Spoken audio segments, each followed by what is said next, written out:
All right. No, I can flip it out. I would like to call this meeting of the Mount Scottney School District Board to order on this Monday, June 1st, 2026 at 6:30 p.m. Moving on to item number 2. Any changes or additions to the agenda? And I'll just start right off. We do have some changes and additions.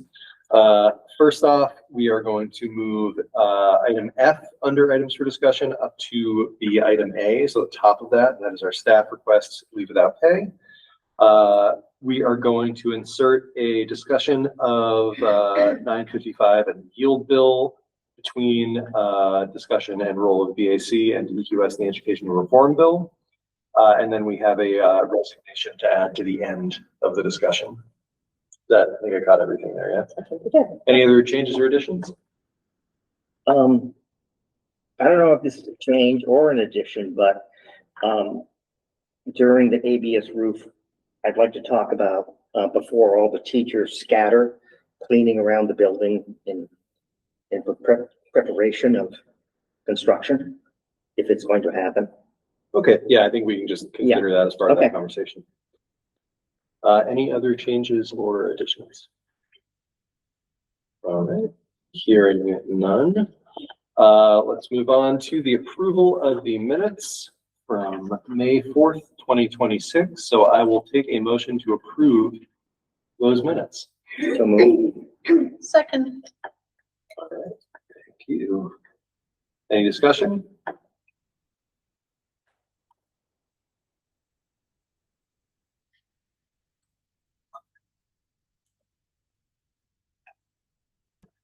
Looks like we had a sound issue with that one. We did manage to catch.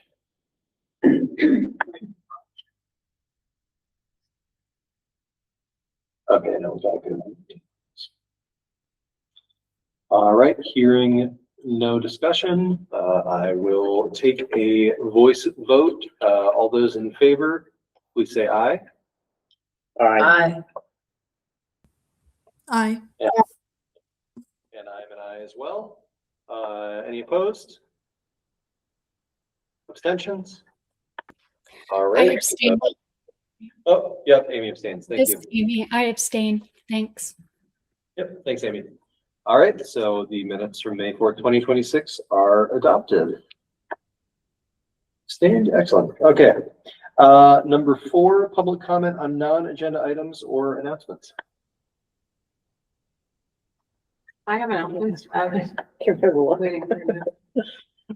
Do you want, well, kind of there.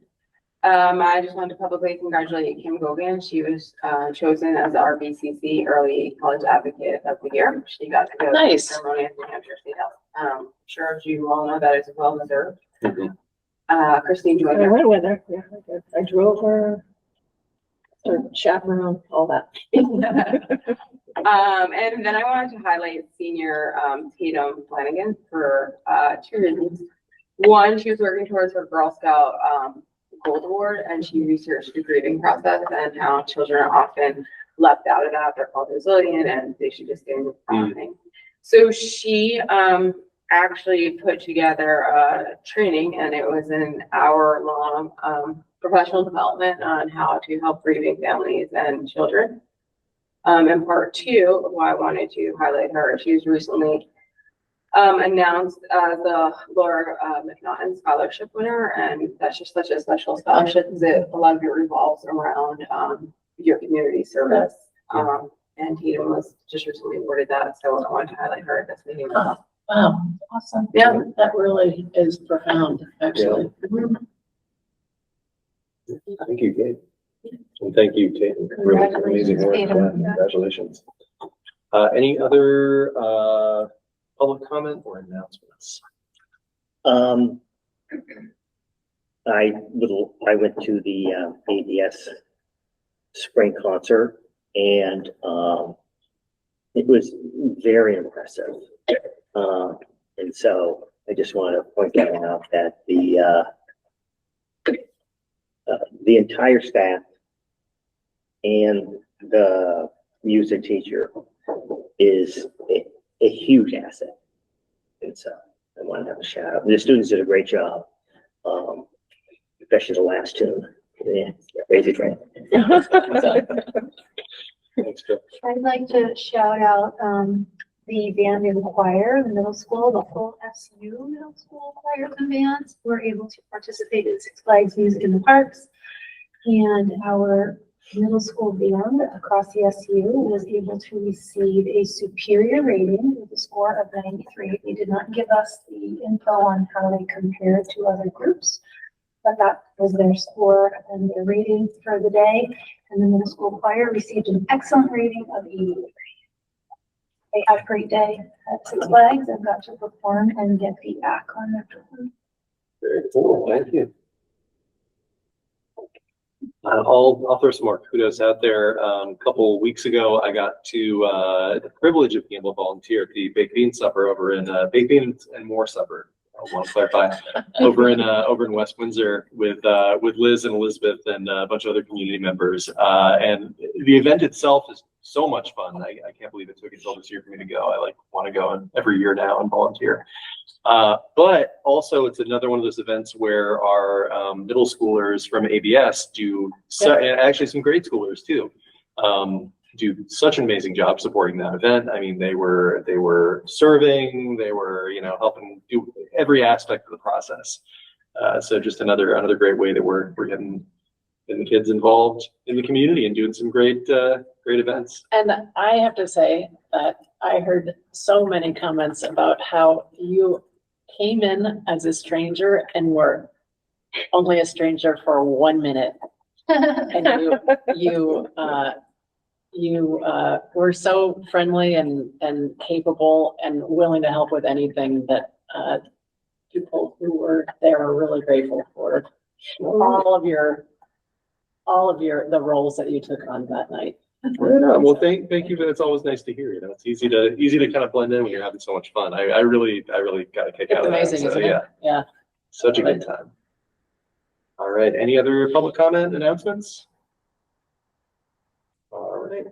Hearing none, I will move on to item number 5, the administrative report. So I will turn it over to our administrators.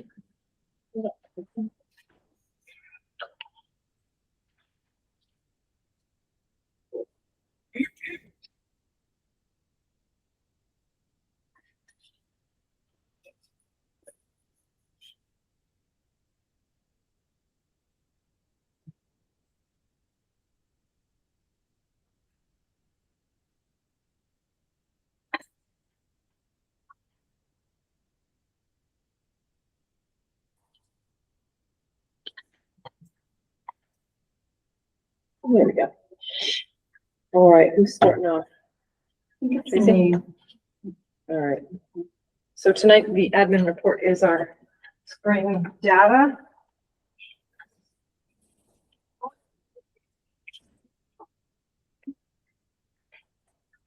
This is a secret, but I hear people down there. I don't want to disturb your report. All right. Tracy. Yeah.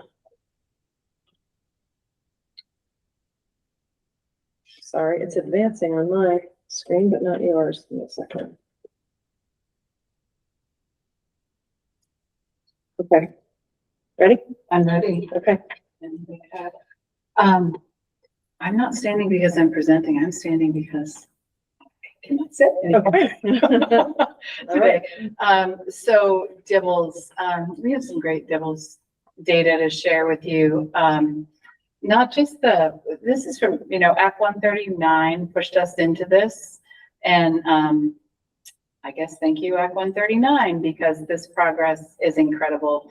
To the point that it has my interventionists running through the hallways celebrating with kids. It has first graders creating something called the Dibbles Dab, which they happily do in the hallway now because they're so excited about their scores. And it's caused spontaneous Friday celebrations where kids are just so proud of the work that they're doing.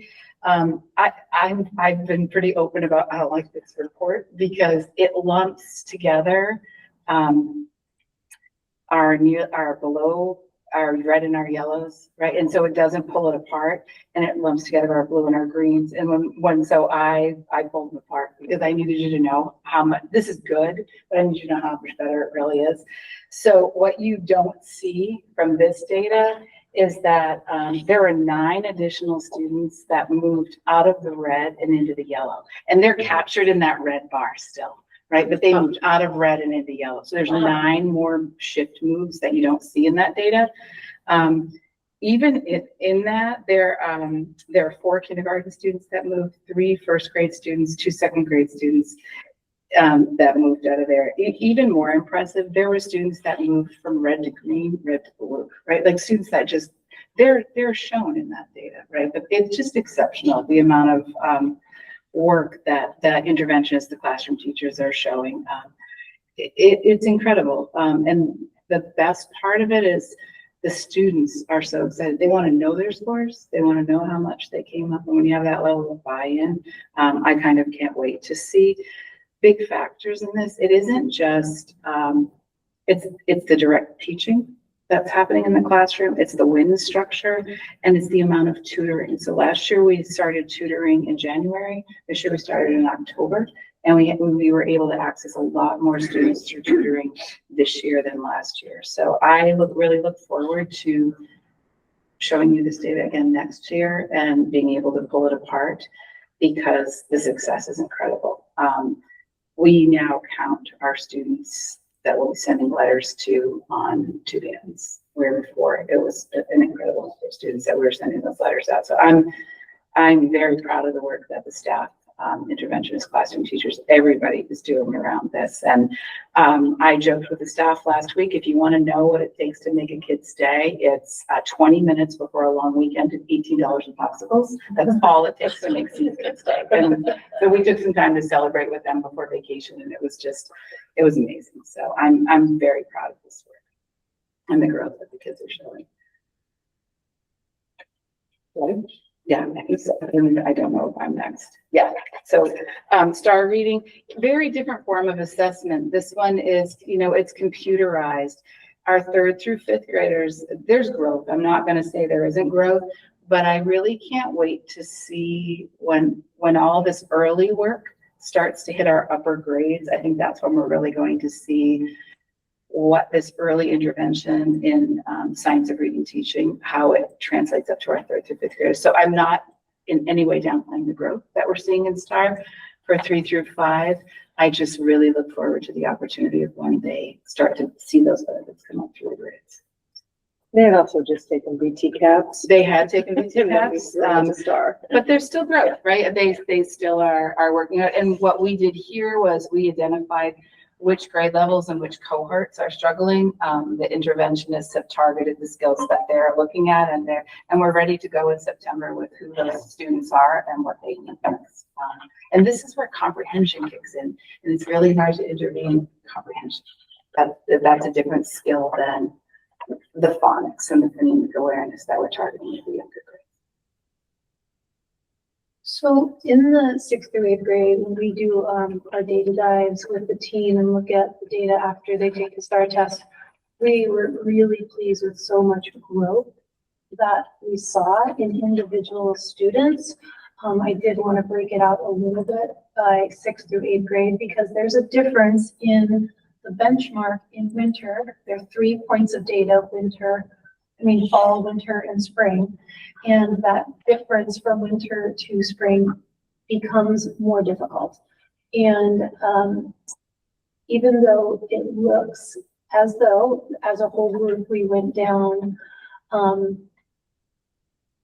at reaching above the benchmark and we went up in being below the benchmark, we did have it with our 6th graders, 10 of them who were still in the green and blue above the benchmark, who went down a little bit while staying in their color band. We had 18 that went up and 2 that stayed the same. In our 7th grade, 20 went down, but they stayed in their green or blue bands of above the benchmark. So they might have gone down just a little bit with that harder expectation in the spring, and 20 went up. In the 8th grade, 19 were went up or the same. 17 went down, but 10 of those 17s are in the above the benchmark, green and bands. So it's hard to see it in this big chunk together. I wanted to break it out so you knew that sometimes they're really working hard to show in just these 3 data points in the year that they've gone up, and sometimes I'll show you an example of how something they did in the fall is almost identical to what they do in the spring, but they've changed colors to go down because the expectation is harder in the truck. This is star reading grade 9. Following the trend, we have gone down, but if you break that out, not that it's acceptable, but it's about 3 students that have moved from above the benchmark to below the benchmark. Spoiler alert, when we get to math, it's going to be the same. It's going to be about 2 students, which to me strongly suggests like a systematic problem of either test burnout or we take the spring one. We have the week off in February. We have the week for March intensives, and then we have the week off in April. So the instructional days are less, and our kids are burned out by both testing and surveys. So I don't know if that's part of the problem, but it does show similar results in math.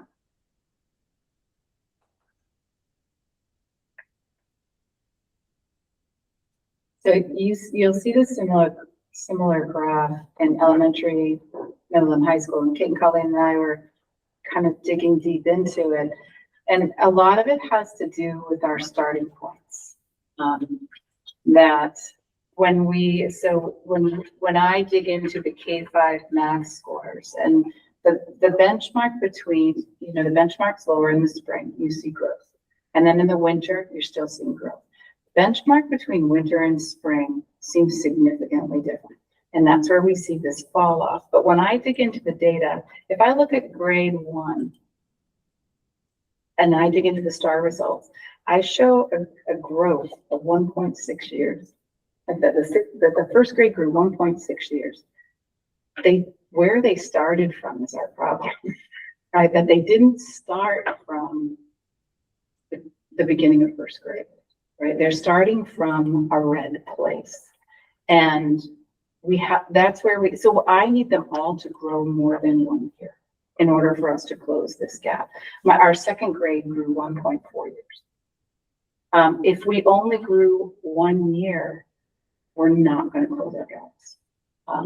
And I have some places where we only grew a year. I have a place where we didn't grow a year. That's the problem I have, that we have to identify and address. And that's what we're doing. We have to, at 1.6, 1.4, that's what we have to do in every grade level, every year. And then we will start to close that. This was surprising to me. I also don't like that we put this together K-5. There's a big difference between kindergarten, who only took winter and spring, and our 5th graders who have taken this since kindergarten, right? Like when we put all of our grade levels together, I think our data's, it's real. Well, the tests are very different. Completely. Yeah, they're completely different. They're measuring completely different things. And so it really should be K2, 3-5. And what we look at is K.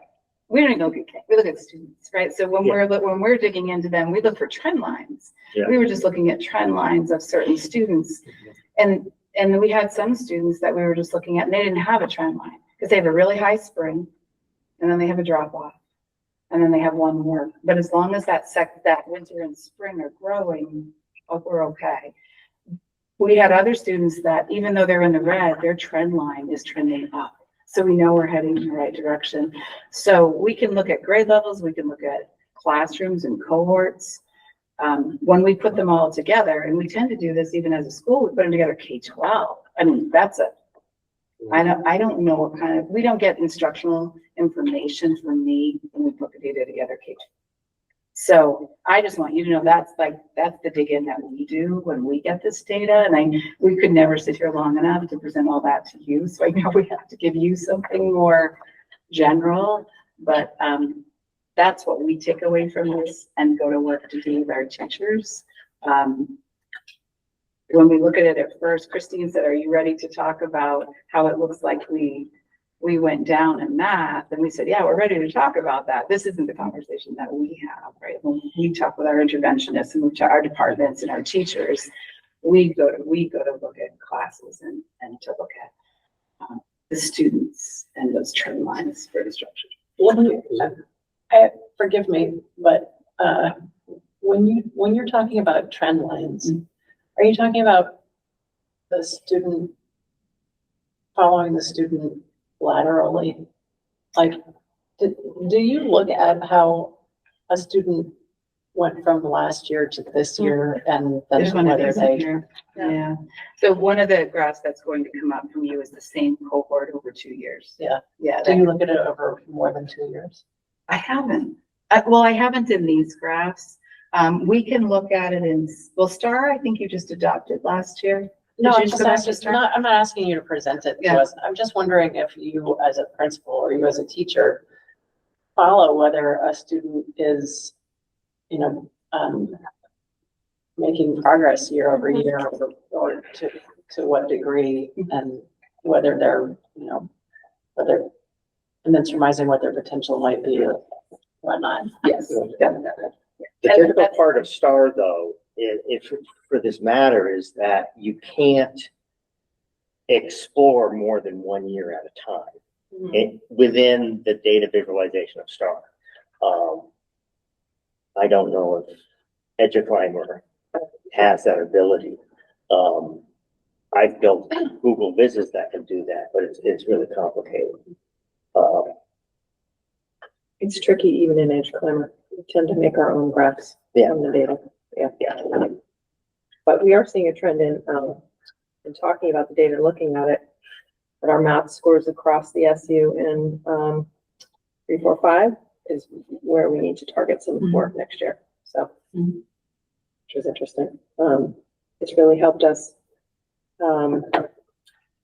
work together as an administrative team on expectations around our curricular programs and ensuring that our staff are using the materials with fidelity, because if they're not, and there starts to be a drift, which is pretty normal, and then our data, we don't have adequate data that's telling us if the program that we're using is doing what we want it to do. So we're having conversations with staff about expectations around curriculum and the programs.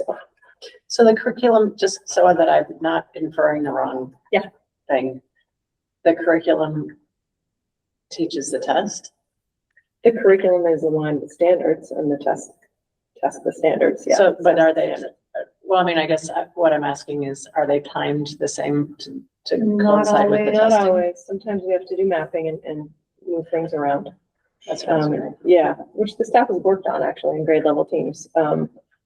And so we're at a place where it feels like we're making the right moves. And now it's just making sure that we're being accountable to the program, which, isn't always the most fun. I won't, it's just not. And teachers are great about bringing in things and making it more fun and creative. But I was just watching a webinar on if kids are not exposed to grade level curriculum, there are significant issues with that, and they lose ground, and it takes a lot to catch them up. So we're really bound and determined to make sure our kids are receiving grade level curriculum from the programs that we've adopted. A big transition for me is when I first started teaching, I made my own curriculum. But then when I stopped doing that and started using a district-wide curriculum, you realize that if every teacher is creating their own curriculum, then every teacher is essentially developing their own K-12 curriculum. And that's not possible to do. And so there's huge pieces that were left out of my curriculum, mostly around geometry and some algebraic thinking stuff. So, Yeah, the program is the baseline. Can certainly work to student, differentiate in small groups during one time, but everyone needs to receive grade level curriculum. So we're working on that, which is part of our theory of how we move these scores. well, good luck. Thank you. We'll keep you posted. All right. So I'm gonna speak to the red and green first, the winter on top and the spring on bottom, similar to the reading about a 5% difference of students, 5% less meeting the benchmark from winter to spring. But I do want to break it out again that in sixth grade, 21 of the students went up or stayed the same. 9 who went down one color band. Seventh grade, 28 were up or the same. 11 who went down were still at the benchmark. And in eighth grade, 19 went up, 5 were the same, 12 went down, 2 were still at benchmark. And I just wanted to give you an example of like one student, how you look at one student's data points. So that's just a sample student on the right. And I just want to talk about how much the teachers are working with the students to encourage them to do their best. And this, every child is doing 3 points of data in the year of fall, winter, and spring. And this is a student who has 7 data points on their STAR testing for math here.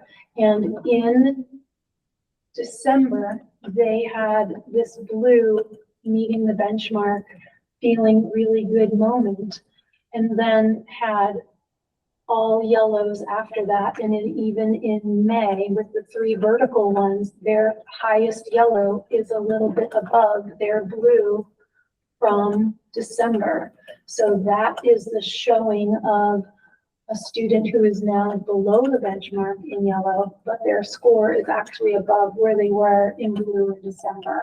And that's the expectations of the benchmark changing. This is also just showing that this is 7 data points versus most kids who do 3. And in the 8th grade alone, 21 out of the 38 kids had multiple data points past 3. Most of them were 6 or 7 that they tried to keep trying because they wanted to do well.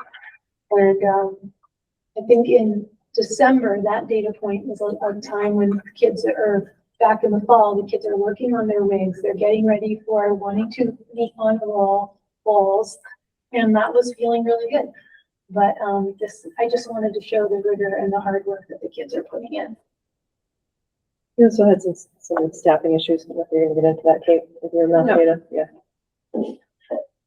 So my next one is the STAR math for grade 9, but you can't really look at it in isolation. If you skip that, you foreseen, but when you're looking at it, coming after the slide is the PSATs, the SATs, the SAT 10. And what is clear is that math is a systematic deficit across the board. And why is that? For this year, we did have a big upheaval in our math department for lack of that removed intervention. But right now, if you're looking at these scores overall in grade 9, 10, and 11, and 12, they're all on the next one. The one that kind of, not that I didn't know it, right? But if you go to I think it's the next slide, Christine. So that's 27% of 11th graders taking the spring SAT. I'm going to make. You have the scores for the SATs. Yeah, I'm going to make an assumption, which I think is a safe one, is that these 27% that are taking it are motivated people who want to go to college. And so you're looking at our top students, or top, the top academic students. And even with just that group taking it, like the math deficit is large. They still fall short of the national average, whereas in reading, they're comfortably above average.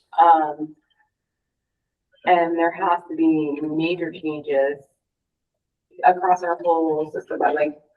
Shout out to Tracy. Both my kids did come running home to share their star scores with me, and that has something that's never happened. Maybe find in their backpack somewhere, probably. And they were pumped, and they were quoting what teacher said. Mrs. Cobb told me, look at, so the enthusiasm is there. How do we capture that and keep it to the high school?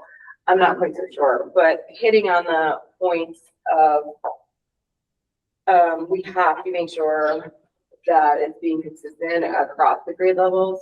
Obviously, as you know, when they're coming into ninth grade, they're coming in after years and years of deficit. And the algebra concepts, especially in the spring testing, become prevalent, and you're missing that foundational skills to make the transfer to the abstract is nearly impossible. There are benefits to the minimal class sizes for next year. And one of those benefits is we now have 2 math teachers who have another block in their schedule that can be thoughtfully used, either strictly for algebra intervention. It can be used, it's hard for me to use the word intervention when 2/3 of the students need the intervention, right? So is it really intervention, or is it a total change in what tier 1 instruction looks like? And I think it's a combination of both. One change we did make for next year is for the algebra 1, algebra 2, geometry classes. Typically what we had done is one teacher taught those, so they would have 3 classes of geometry or 3 classes of algebra. Now we have spread them out for a couple of reasons. One, it allows for flexibility of the kids if they need to move to a different section for whatever reason. And 2, it's so the teachers can work together. So they can look at assessments together, they can plan assessments together, they can kind of teaching together. They can go and look on each other, looking at each other's classrooms.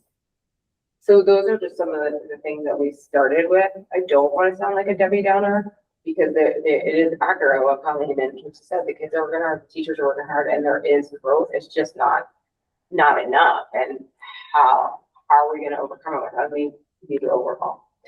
Was there any kind of SAT prep offered at the high school?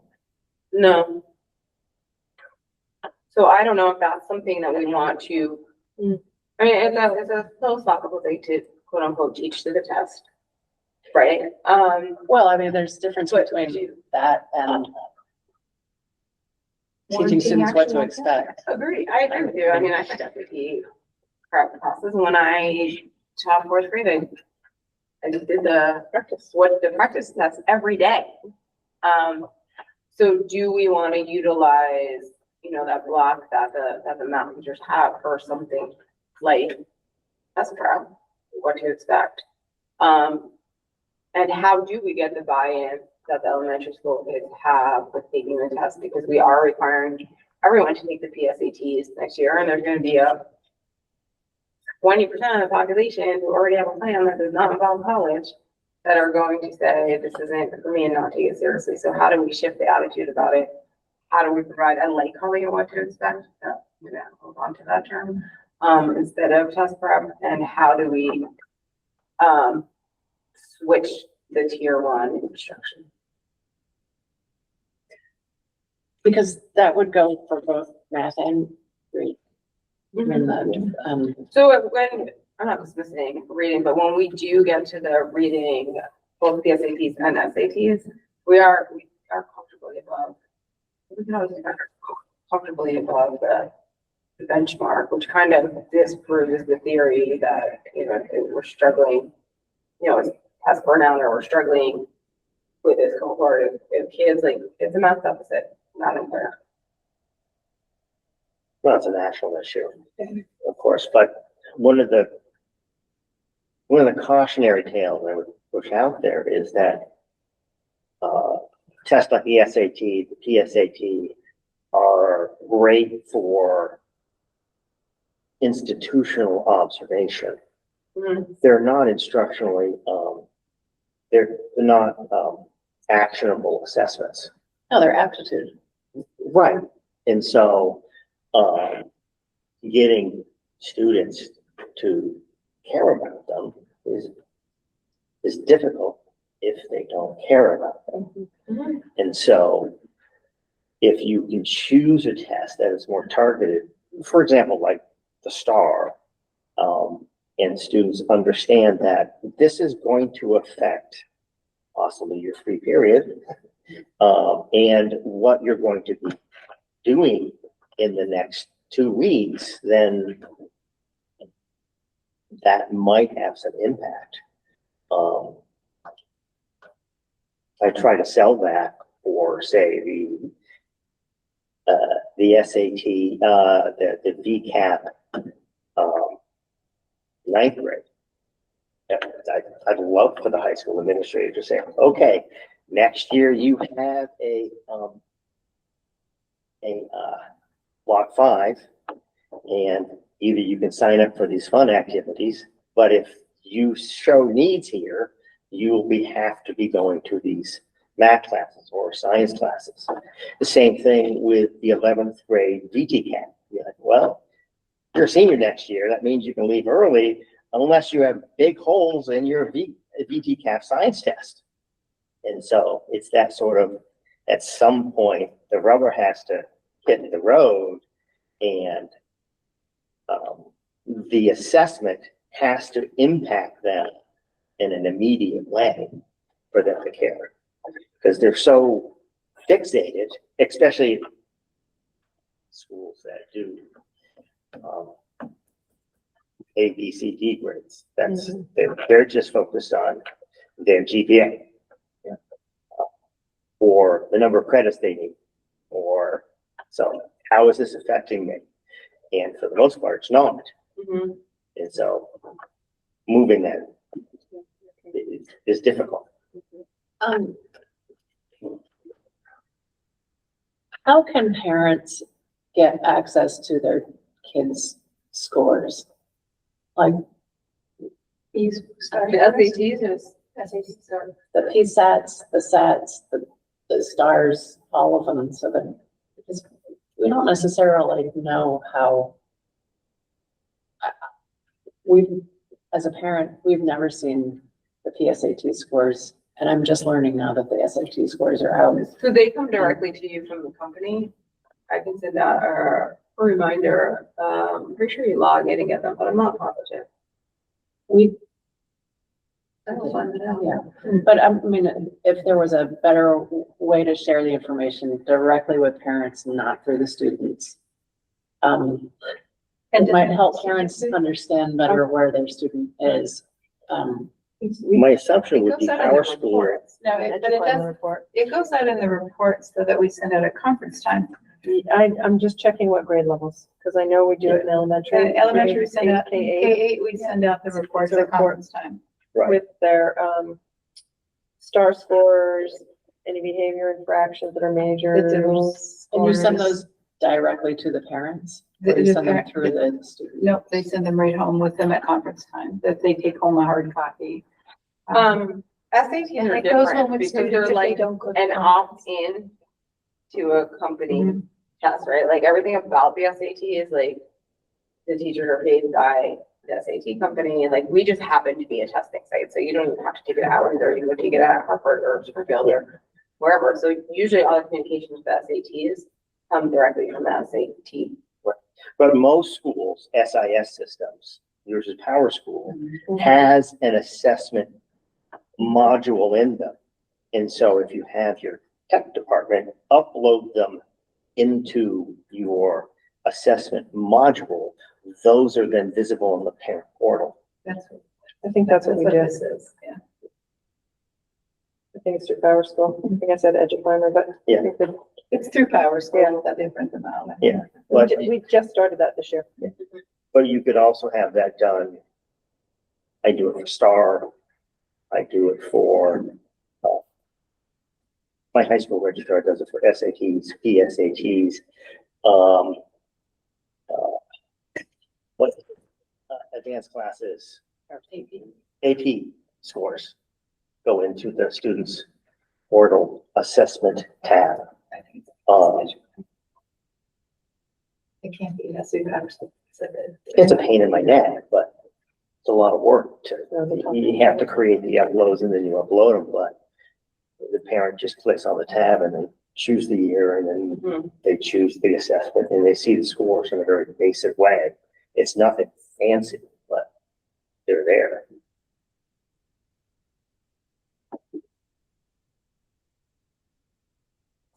I don't know if you at some time are going to display EduClimber in the portal, because it has that capacity at some point. Display EduClimber through PowerSchool. To put it on the portal or have parent accounts so they can log in and look at their students' assessment scores in a data visualization. Okay, in PowerSchool. I mean, I don't know. I'll ask Bridget.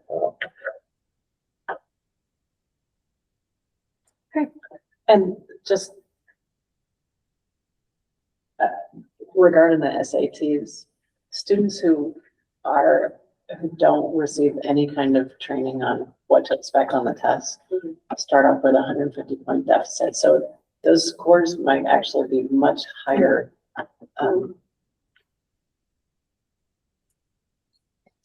We are printing the caregiver report through EduClimber. It talks to PowerSchool and gathers the information. So if you didn't get it, we can get it for you. Yeah. For an FYI, we dumped You love that? EduClimber and went to NextPath. It is so much better. You went to what? NextPath? NextPath, Really? You dumped EduClimber?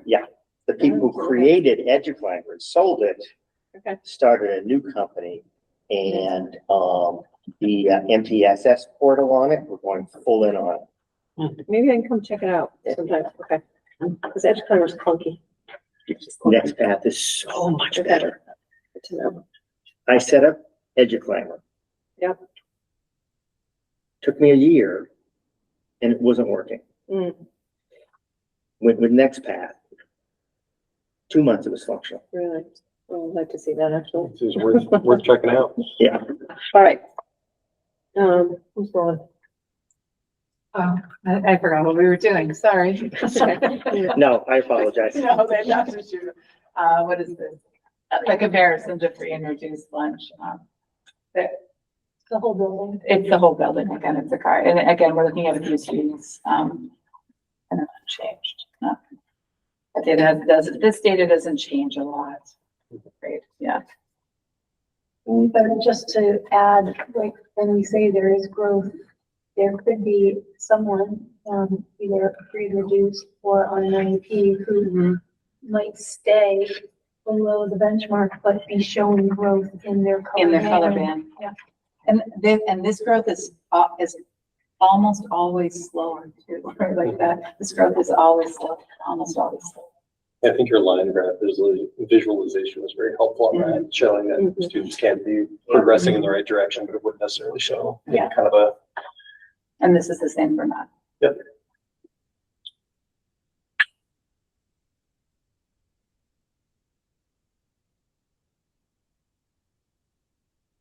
All right.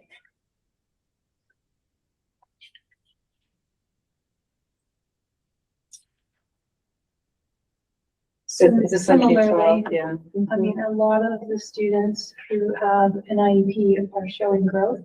They just happen to be in the red or yellow. I wish I had pulled how many students, the number of students, right? Yeah. Because it looks extreme, but again, we're probably not talking about an extreme number of students. Isn't that on the bottom? Or is this, that could be a percent, and not a number of Yeah, I think students. it's That's a percent. There's a percent. Okay. Yeah, that's a percent, so it's not a number of students.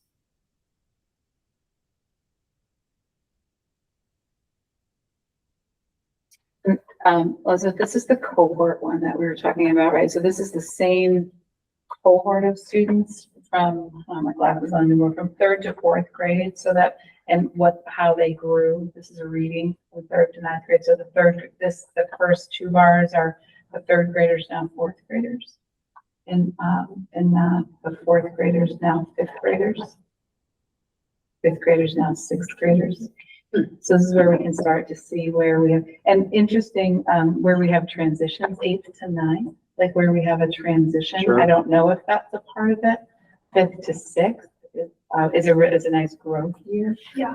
And that's a difficult growth That's a year. growth and a transition. Yeah, Yeah. so because you transition, from, Mhm. to a lot more algebra thinking and Right. problem solving during that year. So that's fantastic. Mhm. And even fourth to Fourth fifth to fifth is a drop, right? is a drop, but that's a big skill jump. And if you even look at the fifth, the then jump to sixth, right? I know it's a different cohort, but that's a large jump. Is this reading. spring to spring? Yeah, Okay. and it's reading. That was reading. The next one's math. Sorry, but we want to see No, math. I'm There we go. sorry. Math's Dyslexia is a coming. horrible Math's disease. coming. There's math. Bill, there you go. Yeah. So look at 5th to 6th. Okay, 5th and 6th. And our Yeah, that's a jump. math department last year, 6th to 12th, worked really hard together to like really keep doing that spiral where you're bringing topics back and back and back. And I feel like that was a big change for those new 6th graders. But for most of the year, we did not have math intervention in the middle or high school due to staffing shortages. Mhm. Right. So that definitely impacted. All right, this is Tracy, you're up. Yeah, we talk about our tardies. I think our system of tracking tardies has worked really well with the, what do we call it? The work with Kieran and the engagement coaches has been really successful this year. We have a handful of families that we work regularly with, but again, elementary students don't get themselves to school. So, being tardy or absent, we stay right on top of it. One of the nice things that's happened this year is I have a lot of families who call me and they'll say, I got your letter. And they at least, and that never happened last year. And now there's at least a phone call back. And I think that's a nice, nice progress that they're reaching out and saying, what can I do? Do you want to meet about this? And oftentimes I'll say, the phone call is enough. Let's just have a conversation supporting that they can just get. So, it's a small number of them. In middle school, we also meet every week with truancy, attendance and engagement coaches, working with Katie Burke this year, who's focusing on the engagement of the attendance, trying to bring more things to celebrate in the middle school advisories with the teachers and the kids to encourage the advisory of the month and some celebrations together to be at school, make connections. But we have some students who the small numbers make a big difference with the number of truant not being in school on many days. And we work with them and I would say one of our better resources that supports this is our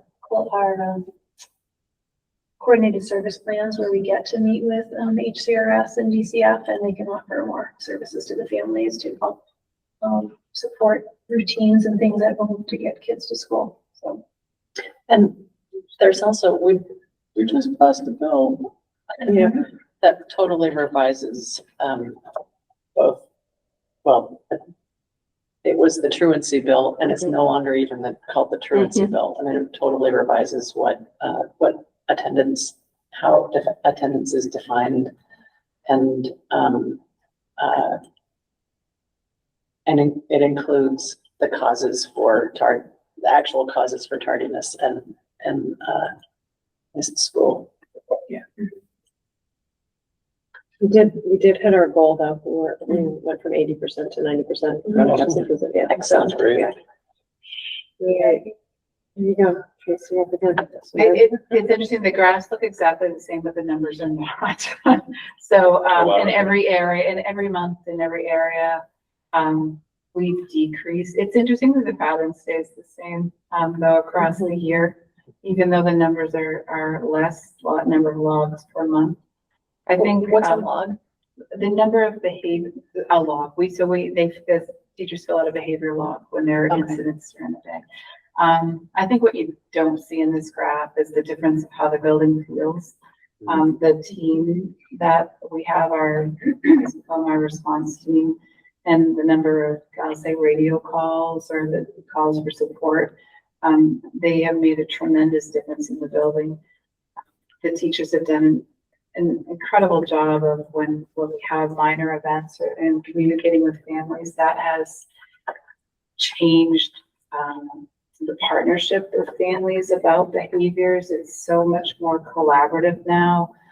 The communication back with families has been positive and supportive and cooperative, and the students know the expectations, and we talk about it regularly in morning meeting. Extra people on the playground has really made a difference in the number of write-ups that we have and the incidents. And now, even when there are incidents that happen, the students right away know, for being physical, and there's just a great feeling in the building. It makes mistakes, and they understand.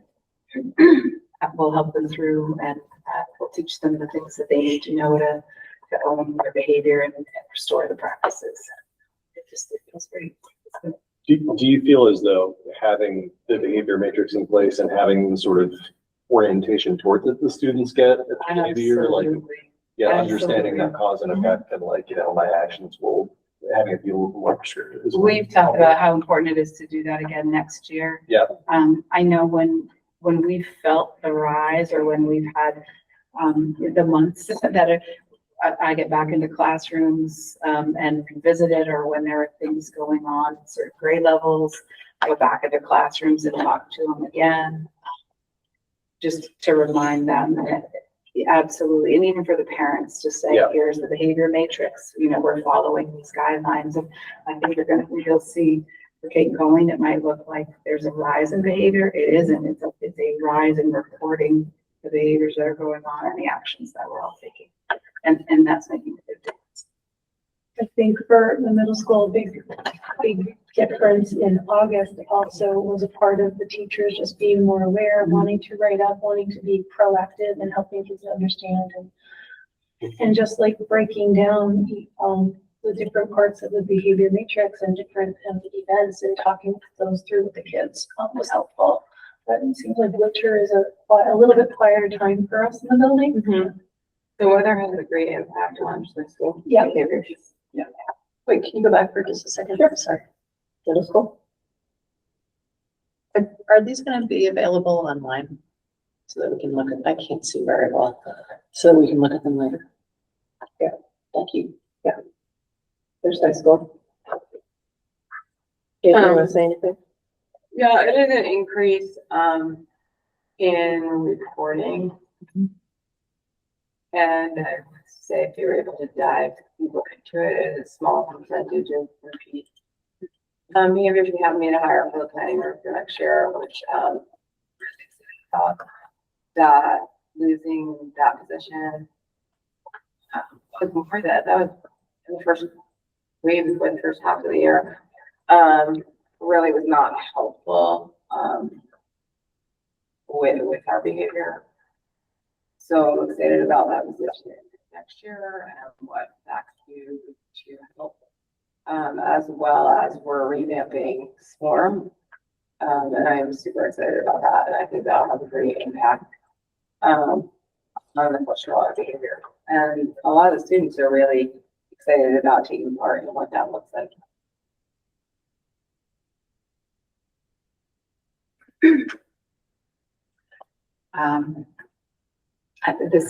I don't know, it's recess and lunch, but what's funny to me about this is, if you look at where most of the incidents occur, they're in the classroom. That doesn't make a lot of sense, right? Mm-hmm. So the write-ups are in the classroom, but 11 and 12 o'clock are when they occur. So is it just before and after lunch? I don't think the time is really a measure that gives me a lot of information about changing the behavior. We have a lot of support. We have support in the classroom, we have support on the playground, and we have a lot of support at lunch and recess. So I think we have people in the right places. I don't find this measure really helpful. Same with middle school and high school, like these are our lunch hours, lunch recess, anything before 8 AM and after the 2 PM hour are probably just mistakes of where the day is, what the time of the day is. The 2 PM one is people leaving early. Yeah. It's early. It's not the It's early. And 10 to 12 is 10 to 11 is the lunch work time. And in the classroom, those are mostly minor, defiance, disrespect. They're the minors that the teachers are working with parents. The majority of write-ups come from the classroom. So the behaviors in the classroom that take away from learning. I think that's across the board. Yeah. For all of us. Yeah, the ones that make up the classroom are the minors of disruption, defiance, disrespect, are the top three. And those can be very much repeated persons.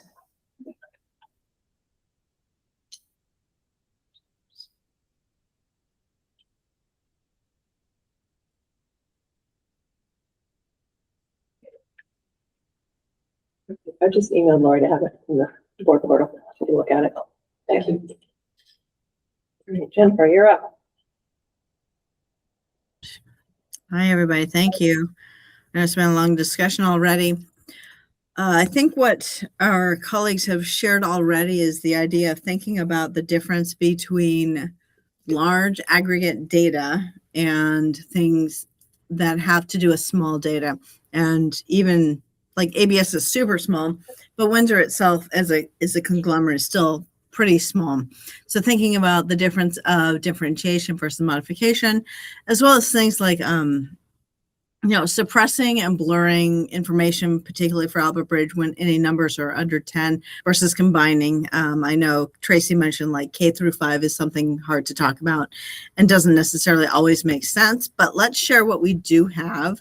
So just a reminder, Albert Bridge School is super small. So when we're looking at K through 3 dibbles and we're seeing very little growth, or if it happens to be the opposite, we're talking about super nuanced numbers, and sometimes not even a whole individual shows up completely in these areas. So our K through 3 dibbles, like the middle of the year versus the end of the year, we're looking pretty similar. We haven't seen a whole lot of growth in terms of those who have met the benchmark for being proficient versus not. I think Tracy also mentioned one of the big challenges that we face is where kids come in. I think it might have been Elizabeth who said, do you track kids essentially between like, are you seeing growth in kids? And that's what we look at, just like Windsor does. Same thing, we look at, is this child growing? And even if they come in super low as kindergartners, we look at, are they making more than a year's growth? And that's the data that we don't really show here. But I can tell you all across the board, we're all looking at that data and we are seeing some positives in that direction. So star reading when it comes to 3rd through 6th grade, again, small numbers. It may look like there's growth. We're talking 1, maybe 2 kids have areas of growth. But it also doesn't show their individual growth. It shows the big ideas of putting all 3rd through 6th graders into a lump sum. Then if you go to our star math, similar data. Right? You're just looking at the nuances of one kid maybe tipping over a benchmark, but you're not seeing the small numbers that we can talk about as a staff. But we definitely talk about these things as staff. We look at every child and say, where were they and have they grown? And I've had a really great opportunity to celebrate with some of our kids, just some exceptional growth over the last months. And just looking at, I was having a conversation the other day with a kid who looked like, they're still in the red to yellow, but their growth over the course of what would maybe be a 3 to 4 month period in a school year is looking more like their actual growth is like over years. That's huge, but that doesn't show up in that data because we're talking about small numbers and we're talking about what they look at for big data and aggregate growth. So just keep that in mind. We're across the board, Windsor, West Windsor, even across the supervisory union, we don't see the individual child the way that us in these schools who are working with these kids get to see. All right, so let's talk about demographics for a minute. So free and reduced lunch, we also know that this is a predictor. We know that we're not serving our students who need the most support. And that's not just in this category, but we're also seeing that in other categories that we'll get to. So here we saw a decline. When we're talking small numbers, again, this might be one kid who tipped on one side or the other of it. But we're seeing some growth across the board that you guys can't see when we talk about where you started versus did you grow for a 4-month period of time versus did you grow for a 6-month or 8-month period of time. So we're seeing positive growth across the board there that we don't have the capacity to show you in these aggregate data points. STAR math, again, it looks like we've made some small progress for free and reduced. And our non-free and reduced seem to be stagnant. And that's an interesting statistic too. When it comes to STAR reading,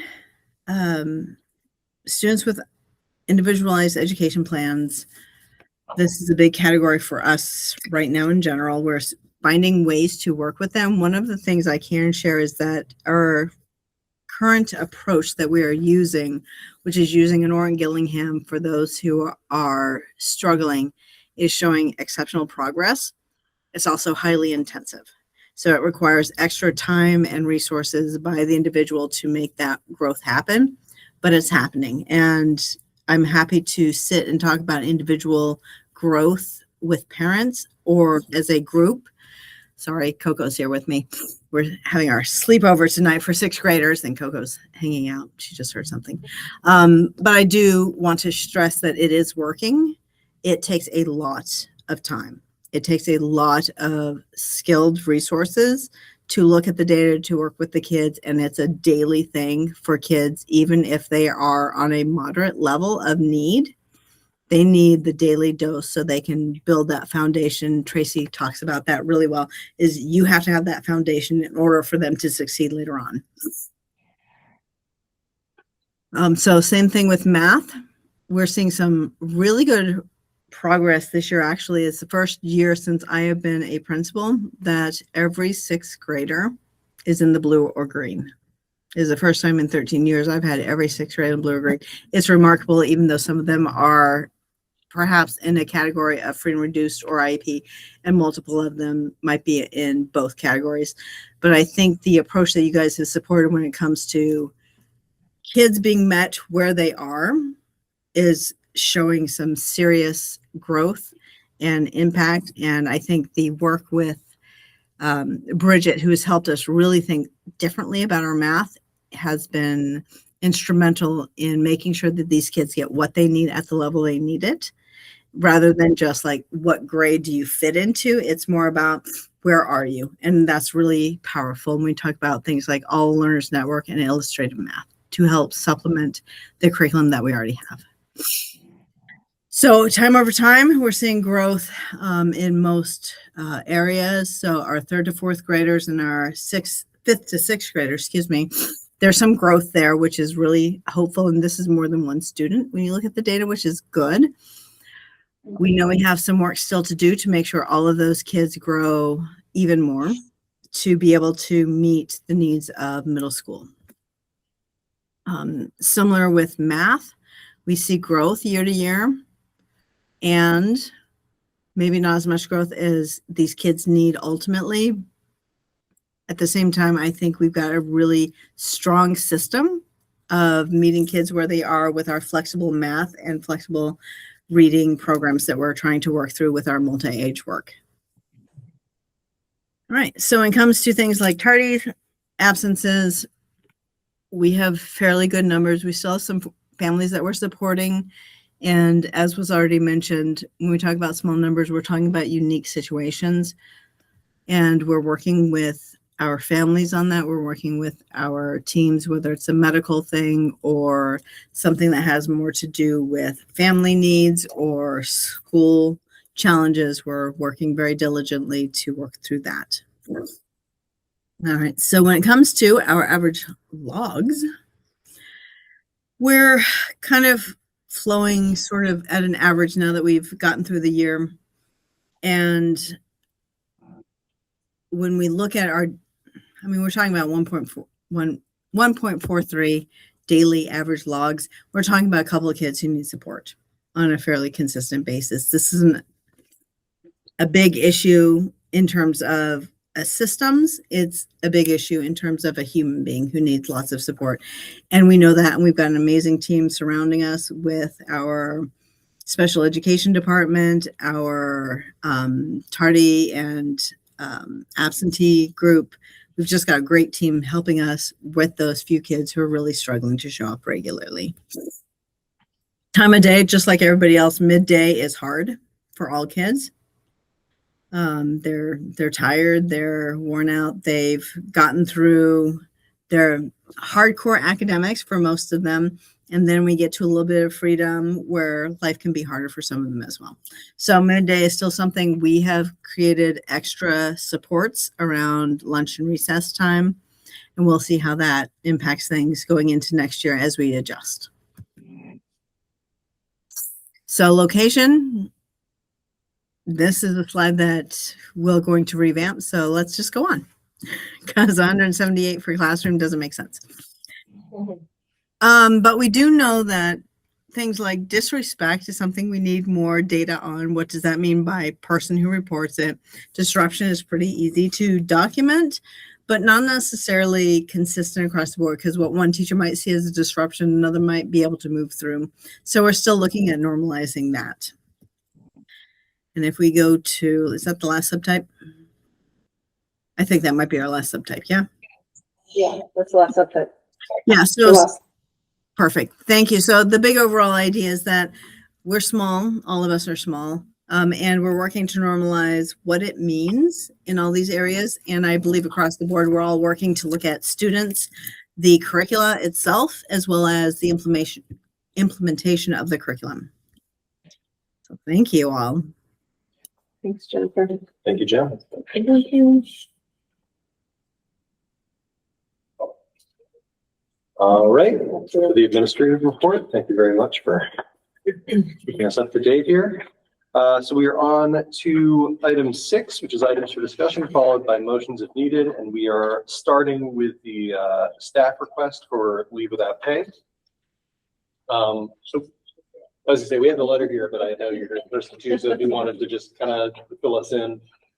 Yeah, so I am requesting 4 days of unpaid through November. I have some family obligations that I'm doing that week. And in the letter, I spoke about like other times that I have spent outside of school. We're going to London this summer with the students. I also spend about a week during tech each semester with my high schoolers outside of school as well.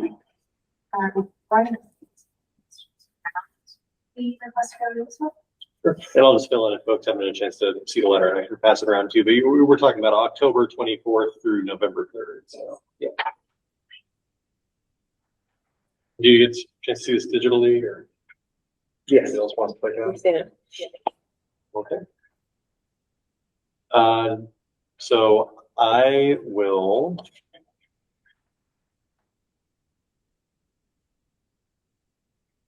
Best way to is this one. So what we have to actually approve is the 4 days one, right? Okay. By contract. Okay. So I will take a motion to accept 4 days of unpaid leave for Sky Robichaud. Oh, is that the last one? Surprisingly. All right. So moved. All right. Any discussion? Sure. I have to point out that I appreciate the planning and the letter and the respect, on how you approach this. So, thank you. Yeah, I'll echo that. I mean, just knowing about this ahead of time is really helpful, and having some context as well is helpful in making this decision. Any other discussion, comments? All right, in that case, I will take a roll call vote, and I will start online. Amy, how do you vote? Aye. Liz? Aye. Bill? Aye. Elizabeth? Aye. Megan? Aye. And I'm an aye as well. So your 4 days of unpaid leave are approved. And thanks so much for sending the nice letter and for showing up to answer questions in person. Thank you. Thank you. All right. So next, believe we are at the discussion of role of BAC. So, I think we wanted to start early in defining what the BAC's role is in the future. I think be a budget committee next year. It'll be an interesting process. So I think the BAC, some of the members who were on the BAC really wanted some clarification on what their role is. And so the way it works is Larry presents, does a really good job explaining a lot of information that most people are not that familiar with, and how budgeting and all the formulas work. And so is it the BAC approves the budget proposal that goes to the SU board? Or For Yeah. the audience or the audience, can you define BAC for everybody? Budget Advisory Committee. Sorry, Okay, yeah. thank you. Yeah. Yeah. Starts meeting in September, usually every other week, while we develop the SU budget. And on the Budget Advisory Committee, or the BAC, we have a board member from each of the boards. No, No. you're wrong. That's not what we're talking about. No. Because I've served on the BAC. in Oh, we're talking about September. the Mount We're talking Scott. about the Mount Scott. Scott. Sorry. Let me rewind that. There is an SU BAC. There's also Mount Scottney. Last year, we had a budget advisory committee for the Mount Scottney budget. And Liz was on it, and I think the way that it, sugared out, the budget, is preliminary looked at by the administrators who really have good depth of knowledge of the building and, what the needs are with Larry. And then, it's presented, like a draft is presented to the local budget advisory committee. And then there were questions about really what their role is at that point. So we wanted to talk about that. And you all were there. I don't know if you have any comments about the process, or what it looked like, or what we want it to look like. And do we need a BAC? I think it's comment just that if you want. we feel like it's transparent when we've had community members show up Yeah. who want to be a part of it. Liz? Yeah, so I was on the BAC, and I think I can probably speak for everyone on there that no one really understood, as Christina's saying, what we were doing. And I think, kind of went into it thinking we were actually going to have a task. It was more just information sessions, which were really informative. I mean, Larry was great, and we asked a lot of questions, and made him do a lot of work, but I don't know what impact we actually had on anything. It seemed more of just a way to inform community members about the budget that was already made. So I think the group in general just felt like, what's the point? That said, I do think it's good to have the community involved. I just don't think that was an effective way to do it. It just kind of felt, and also like there was not equal representation between towns. It was almost all West Windsor. I think we had one Windsor, maybe two Windsor people. I think it was one. So I think it would be really important to set some guidelines to make sure there's some equal representation and also really understanding of what the point is. I think most of us went into it thinking we would, we would learn, but then we would also like bring our values to it, or, say like, as community members, like this is what's important before the budget's formed. Just, spending the time in those meetings just to find out what already happened. I don't see the purpose. I think there can be, may I? Yeah, Bill. Okay. I'm brainstorming here. Just hearing what people are saying. If it's done, the reality is most of the budget is already accounted for in staffing, buildings, all that stuff. And so a couple goals maybe. One, the goal would be basically educational. And so one or two board members participate in an intense education on the budget, and to do exactly what Liz said, ask questions, point things out, and have that interaction. So I know in the past as a board member, when we were discussing the budget, when there was a board member who talked about, from a board member's perspective, about the budget, and they were involved with it deeply, that was impactful to me, because there was a board member or two board members who had been intimately involved, and they could give their perspective. So that educational portion may be extremely important, along with, being able to educate a few of the, and get questions from the community and be able to do that. Another way to approach it is to have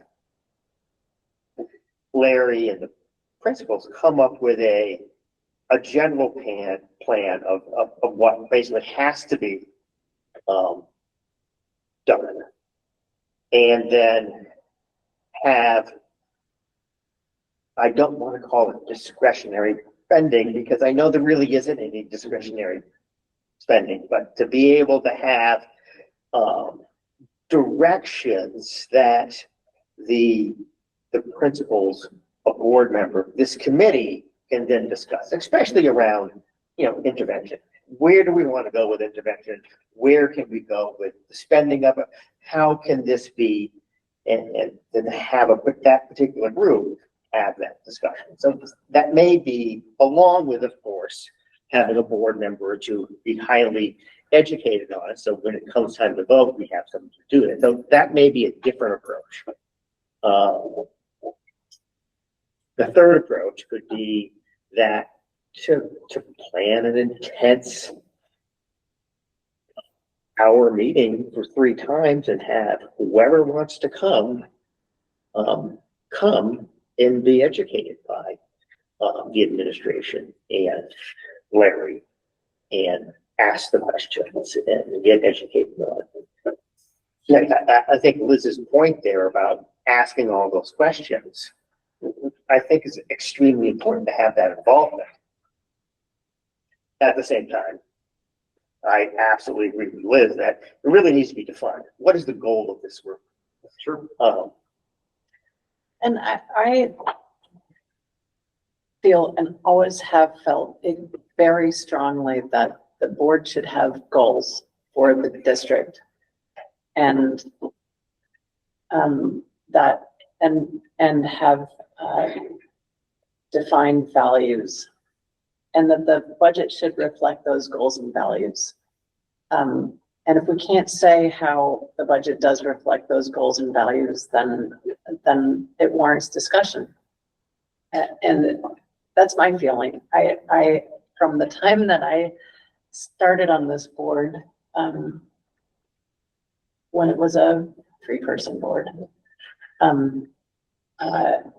But also at the SU level, I would get really frustrated with Ed because he, number one, never let us see the budget in advance. And all of his explanations went into the, and he didn't know how to use a pivot point, a pivot chart. And all the explanations of how each number was derived overtook what was actually in the budget. Mhm. And it felt like we were just getting the budget handed to us to vote on. And again, what are we actually doing here if we're just getting things handed to us to vote on? We don't, as board members, that is one of our most important responsibilities is to so I don't like having the budget handed to us. That's why I've taken part in the BAC. And I have caught a couple of mistakes along the way, but to me, it's part of a process of setting goals and declaring what our values are, and then making sure that the budget expresses those. More of a budget board subcommittee is what it sounds like you're describing. Well, that's up to everybody. Liz? Yeah, I agree with Elizabeth. It's kind of weird to put our name on something we had no part in creating. And really, even when we got the budget, not just on the BAC, but on the when the board gets the budget, there's a lot that's so vague, right? Like we don't see like, you know, what's being spent on supplies, what's being, like, we don't see any of those numbers. It's very vague numbers. And, you know, it's not that like I think anyone on the board doesn't trust the people putting it together, but it's kind of a weird setup to be a board member and be accountable to a budget we didn't even create and we don't really have all the details on. So I think as far as the BAC, I think if you're going to call it an advisory committee, it should advise. Otherwise, maybe it's just an education committee. Maybe it's just an informational, you know, maybe it's a group of people who are essentially budget ambassadors to their town, you know, that learn about the budget, understand it. I mean, it certainly helped me appreciate the complexities and the challenges that are being faced by the district, or by all school boards. So I think it's a very valuable thing, but I mean, the average person in town also, if they're advising, well, they don't know what they're advising on. I mean, like, our administrators are the ones that know what's going on in the school and what's needed. That said, I think that the board should be more involved in the process from the beginning. And also some of those committees, and even some of the iterations that have been here in the past, have been made up of people who, like, community members who don't even necessarily have children who are in the system, who are worried about the amount of spending. And in various iterations, it's been like, okay, why don't you get involved in the process?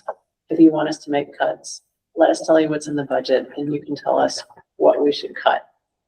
And they come on and they get an education about what's actually in the budget and start to understand how difficult it is to make cuts. Mm-hmm. So I appreciate this discussion. I think we've heard a lot of good perspective from folks who have been involved in the BAC, and if you'll just remind me, we've only had this at the district level for what, a couple of years. Mm-hmm. Yeah, I know this is a fairly new practice for 2 years, and I know they had it previously, but we haven't had it in a while. There was a gap. The first couple of years I was involved in the board, we didn't have a local BAC, and recall advocating that we did. Because I do agree, it's important for all the different reasons that we're finding here. I think one of the challenges that we found, especially in the last couple of years that we've had that, is that we've been faced with such, really for the last 3 fiscal years we voted on, I would say we've had such a tight budget and so many restrictions coming from the state. There isn't that, what you might call discretionary. There isn't really that as much of an opportunity for kind of vision and value to get put into there when it's like we are just trying to meet like what we need to meet. And I think that what I would hope is that, you know, in sometime in the not too distant future, when we may have a little bit more flexibility with some of those dollars that are being spent on a local level, something like a BAC would be able to serve that advisory function, right? You know, I want to have, you know, a couple of board members and more folks in the community come in and being educated on the process, as you all pointed out, to be able to articulate some of that interest and share some of that vision and really collaborate more directly with members of the administration and the board on that. I think the reality is just the last couple cycles there hasn't been that space to do that. There hasn't been anything you could call anything like discretionary and unexpected. I was just taking some notes about what I heard, and I think we're talking about the role of the Budget Advisory Committee. I think that I like having advisory there. The thought crossed my mind in the midst of this that, you know, we could just call it Budget Committee and not be quite as prescriptive. But I think that even if there isn't that opportunity to advise within the committee, when there isn't that kind of discretionary amounts we're talking about, the people who take part in it still have the ability to advise the community and the rest of the board, who ostensibly is not able to take part in it, about what the process looked like, how those numbers were arrived at. I think getting to be a part of it throughout the process of its creation builds a little bit more knowledge base that can be shared. I mean, I think Larry does a fantastic job of mapping that out in the way that the budget comes out now. And I forget the online tool that he uses, but the budget book, when it comes out, I think is so much more readable than it was in the recent past. But having other people have their minds on it and be involved in that process, you know, having more voices that can speak in different terms as to how it came together, I think that's sort of intrinsically helpful for the board and for the community.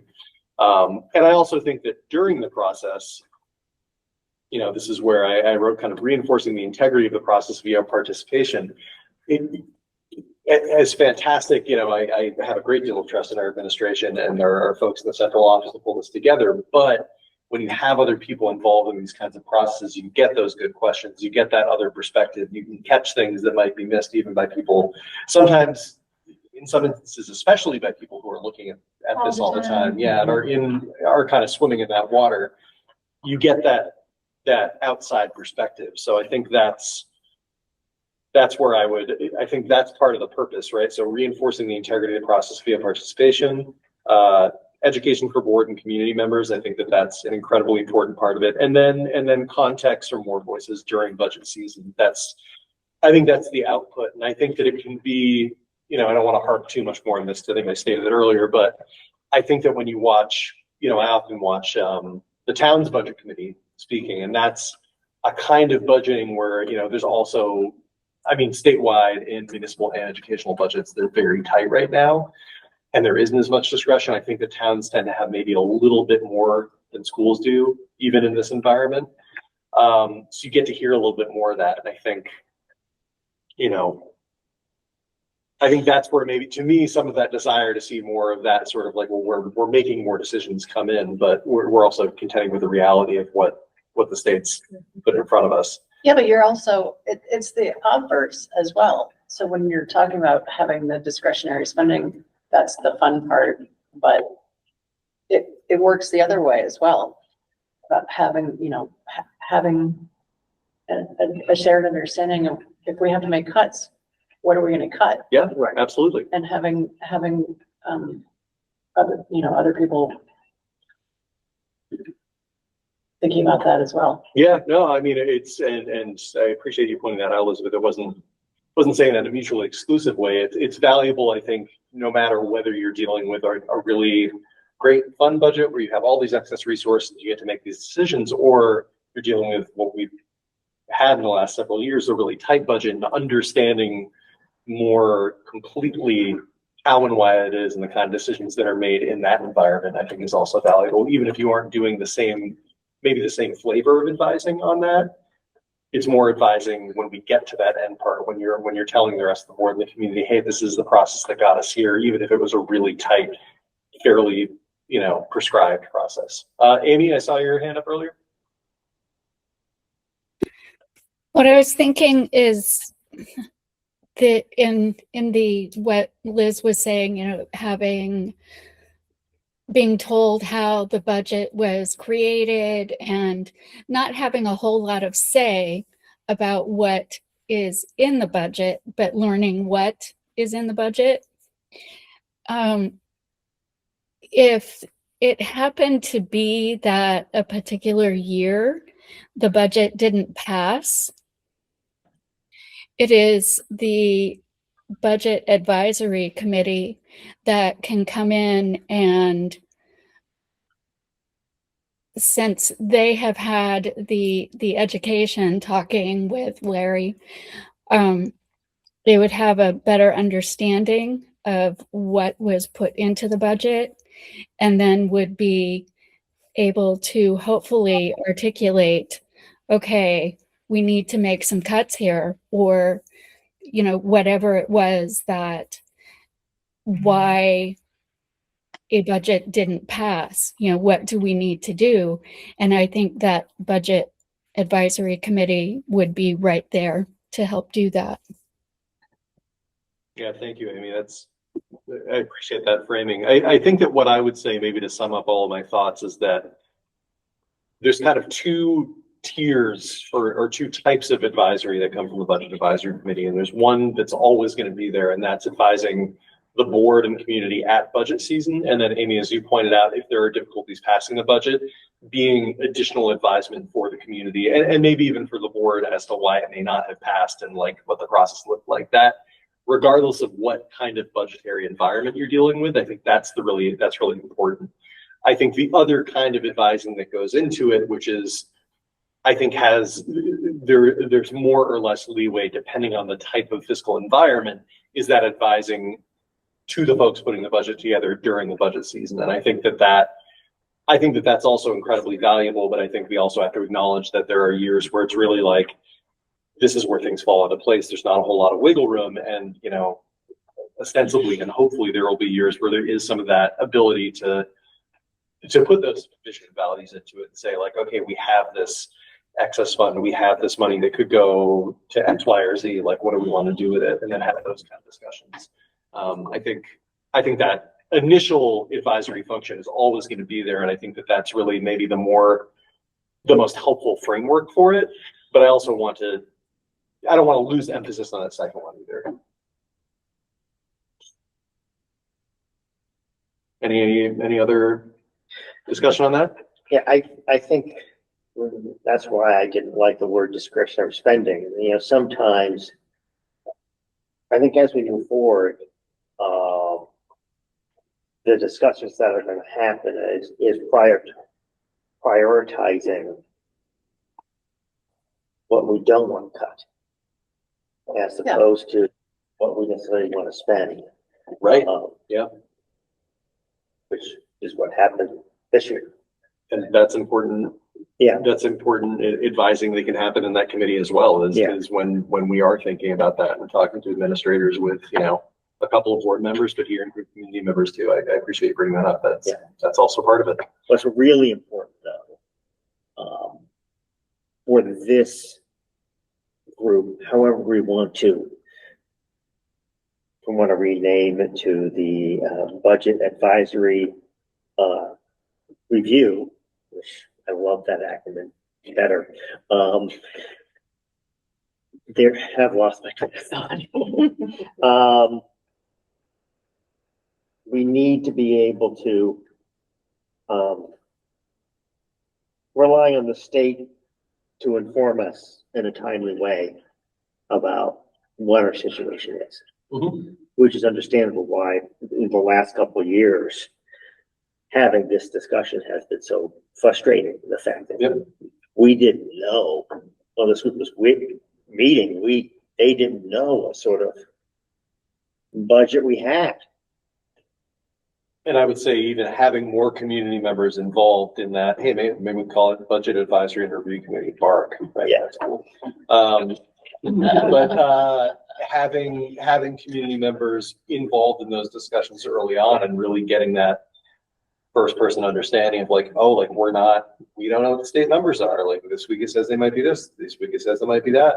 The December 1st letter comes out and it says this thing, but it's informed by all, like, I think getting that kind of minute detail about it in another setting, and then again getting to advise the board on that, being like, this is what we did, these are the things that we ran into. I think especially for people who are new to it, it can be really valuable to hear those perspectives coming to us and then coming to the community.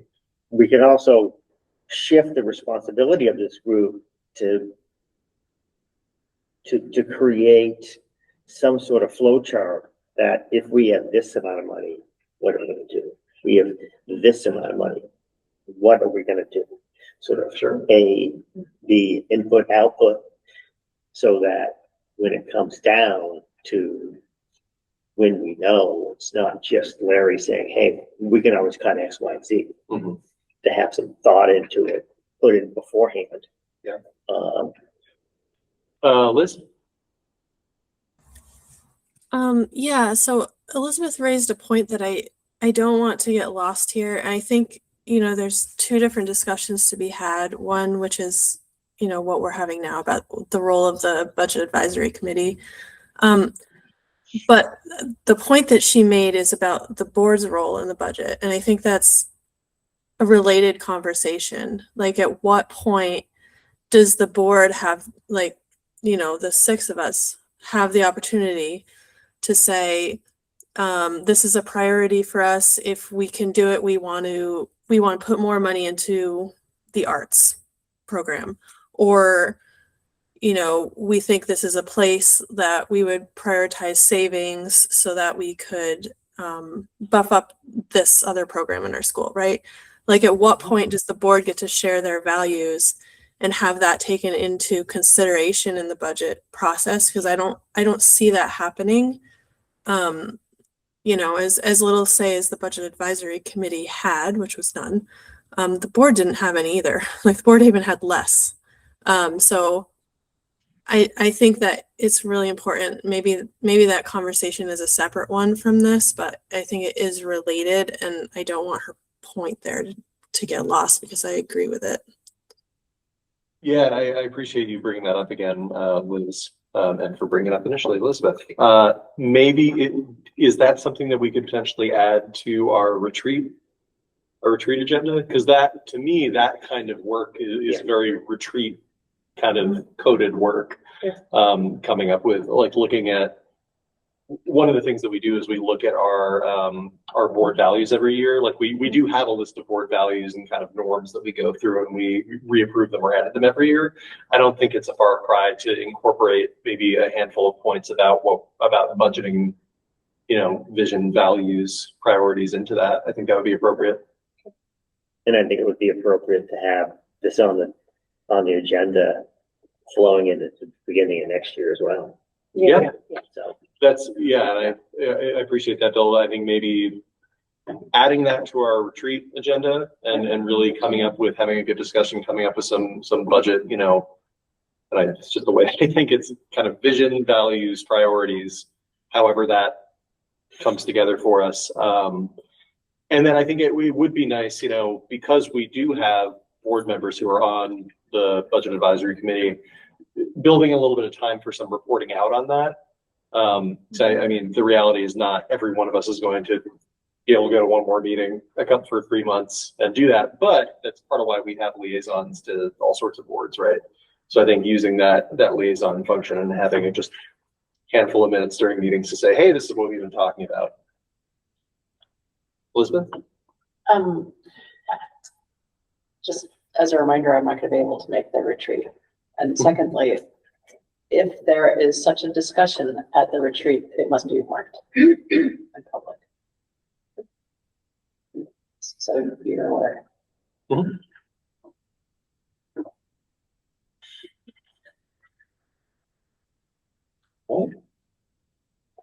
Any other final thoughts on that, or I think we made some good progress.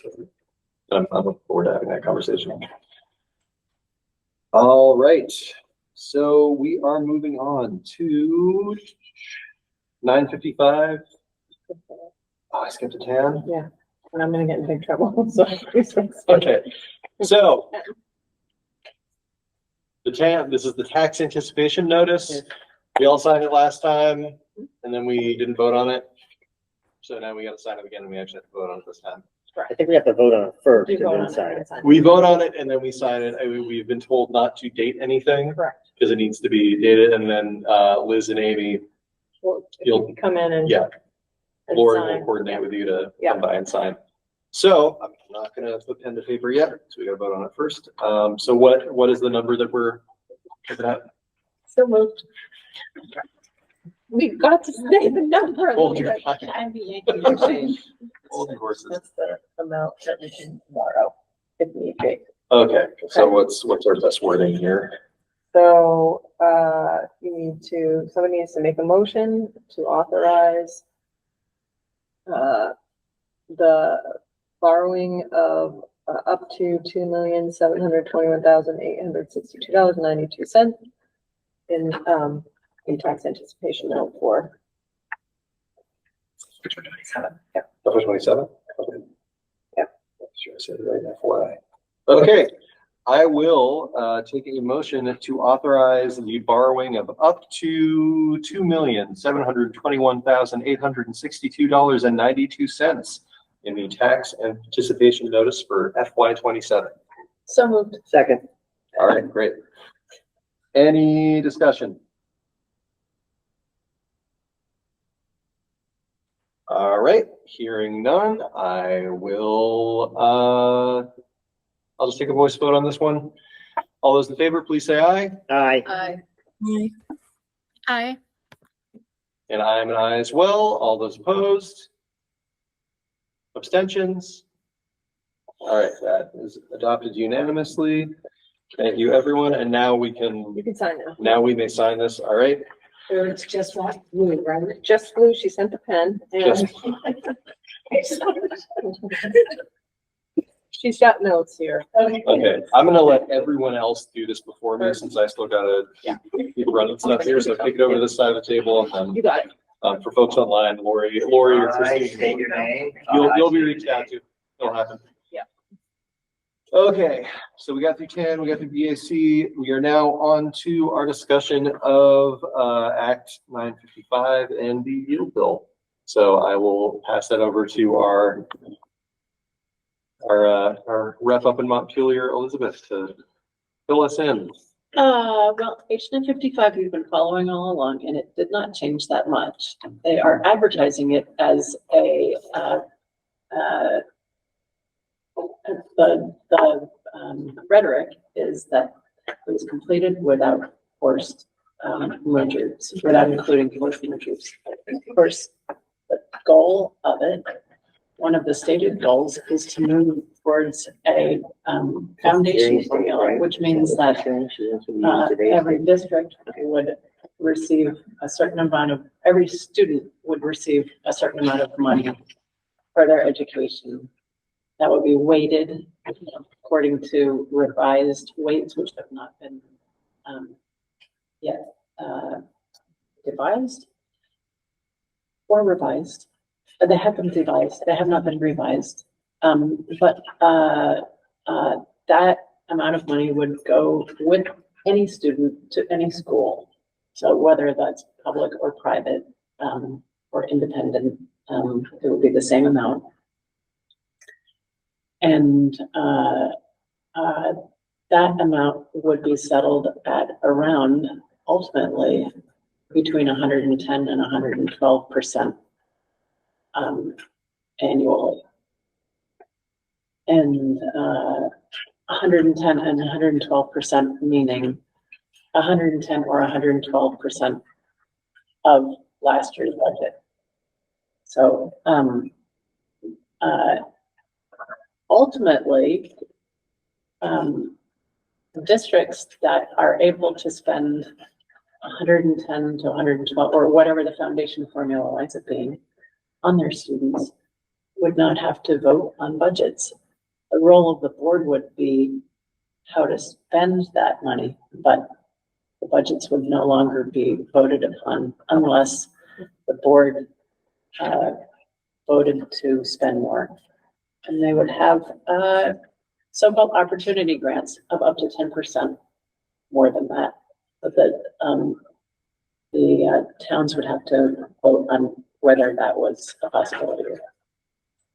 Now, because of the nature of the foundation formula, many of us believe that that actually is forced mergers, because in order to be able to have the capacity required to be functional and not operate under threat of peril,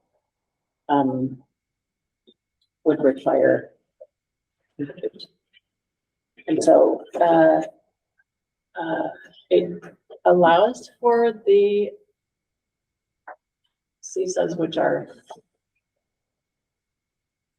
collaborative education service, cooperative education services agencies, of which we are already a member. And so that's supposed to be a cost savings thing, but it's not, ours is not fully in action yet, or it is. It is, It is. yes. So we're already saving money using our, Yeah, some, yes. The goal is to find more efficiencies and save more. Hartford is actually a member of the CSUD that is to the north of us. Hartford is actually not a member of our CSUD, but they have applied to become a member, and they do share some services already with us. In the Not the us. Vermont Learning Lab, the Yeah. BOCES, the first BOCES. Yeah. Hartford is not a member They're yet. not a member. Right. They're a member of the one that's north, but they have applied to join. They are, yeah. I'm not sure why they would be a member of the one north, just because of distances. In the plan, they're a member, they're In the plan, they are They're way north, up north. and that is because they're a member of the one that's up north. Yeah. It is not because they screwed up and accidentally put them in a different, organization different from the one they chose. Okay, so 955, getting down to brass tacks. It includes the, what is it called? The Vermont Learning Collaborative, as the kind of fiscal agent for us to be able to able to pay moderators to guide us through mergers. There's a lot of language in H 955 about mergers. And there's a lot of language about not being able to back out of mergers. Once you're merged into a district, you're not allowed to even bring it up for I think 5 years. 2030, I think it's 2031, but those are allowed to start taking place. Those discussions are allowed to start taking place in September. And they're supposed to be really fast. Like they're supposed to be completed by town meeting day of 2028. So all towns will have voted whether or not to join whatever merged district we decide. You said 2028. Town meeting day of 2028. It's voted by the public in March of 2028. Yeah. If there's a merger proposal, that's when it goes on the ballot. Yeah. For voting. You can decide that you don't want to merge, but you have to provide a rationale for that. I made sure over and over and over again that it was possible to create a merger that was not necessarily the one that was suggested by the, bill. There is language in there, but they shored it up during the committee of conference. And so that it was implied by the original bill, but the committee of conference made it explicit. And one board member per district on the merger committees is what I heard today. One Board member per district. district on Yeah. the merger committee. That doesn't seem, That's what I heard from Chelsea today. really, because that, But nobody has the final version yet. I know what I mean. There's gotta be a lot of unpacking. it said in the committee of conference that for the purposes of this, a district and supervisory union are the same, are defined the same way. Yeah, I mean, it was asked by, superintendent in the supervisory union, and the question was, is it one supervisory union member or one member per district? Chelsea got one board member per district, so, but again, this is hot off the press, so. I can look it up very easily, because it would be in the committee of conference report, because that's where they did all of that extra work. So we are put with, I think now, as of the committee, not the committee of conference report, but the Senate version of the bill, we originally were, in the House version of the bill, we were paired with Woodstock, and we no longer are in the Senate version. I think Woodstock is alone in the final, or maybe the committee of conference, in the final outcome. And we have been suggested with Hartford, which is interesting because let's say a month ago, we wouldn't have been able to discuss merging with Hartford because we have different structures. They're a district and we're a supervisory, they're a supervisory district and we're a supervisory union. The original bill said that unlike structures could not merge. Which seems crazy. To go with us all these similar things, and that's why we're merging. Well, originally, I think in the House version of the bill, they wanted everybody to be districts. 5 total. Well, that's the last bill. That's last year. No, earlier this year, it was gonna be, they asked there to be as many districts as possible. I'm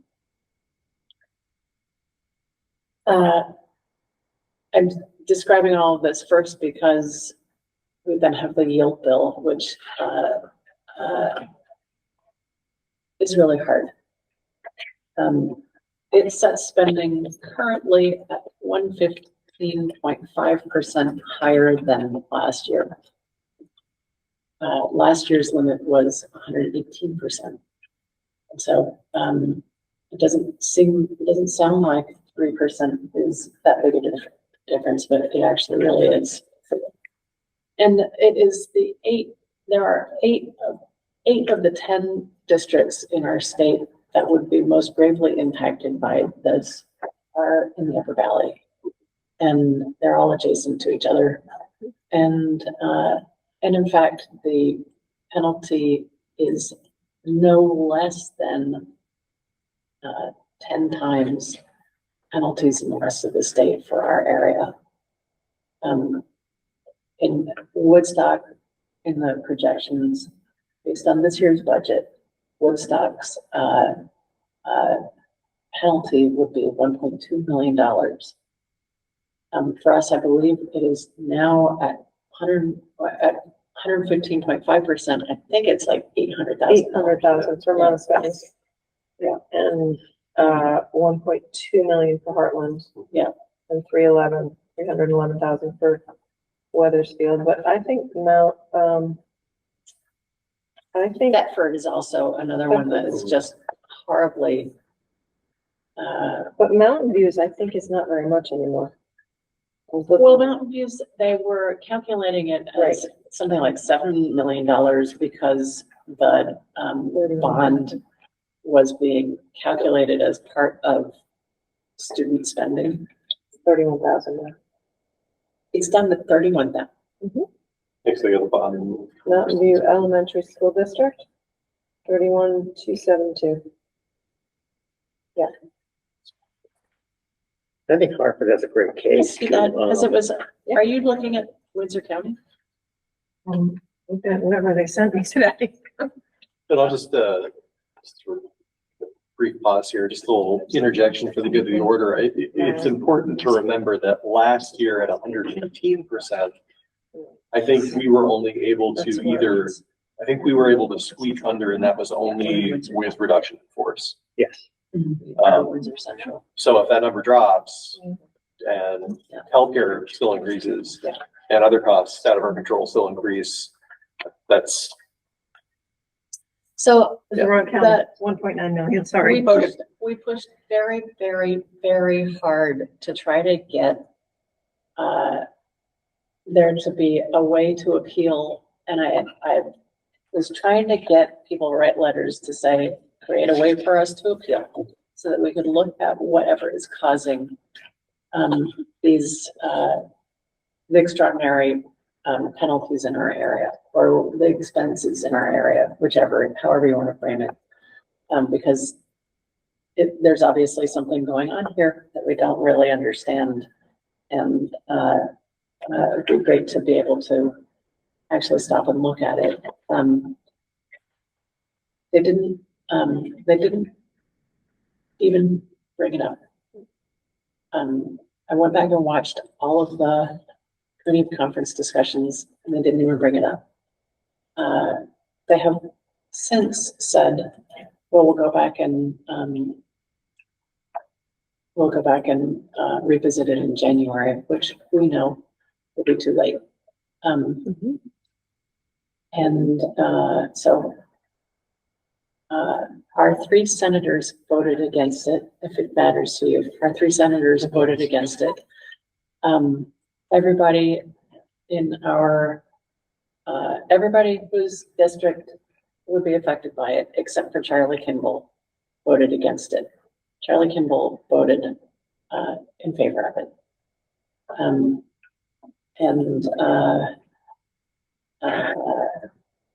Yeah.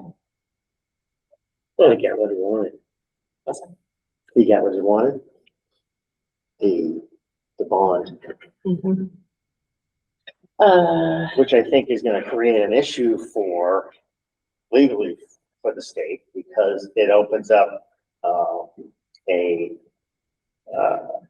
right to be treated equitably constitutional for other schools who have bonds, current bonds.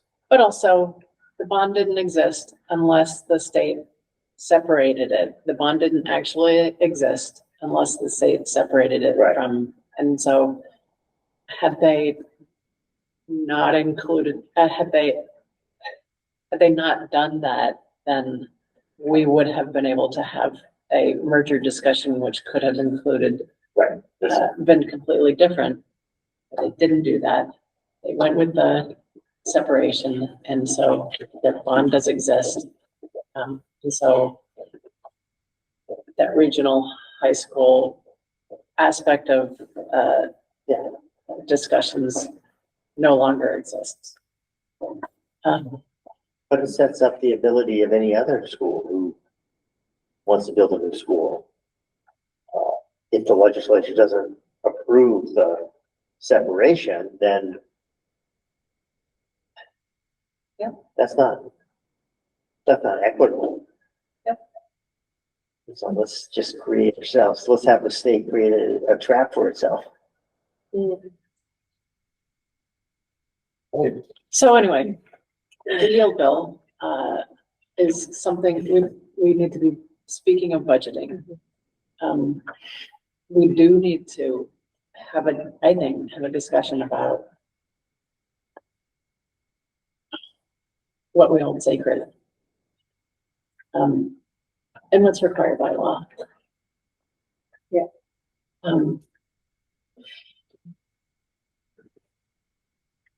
Oh, and then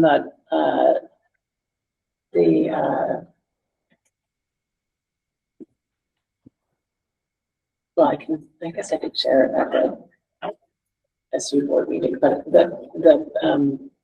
Oh, by the way, we're being serenaded. Their sleepover. It's ready. Excuse me.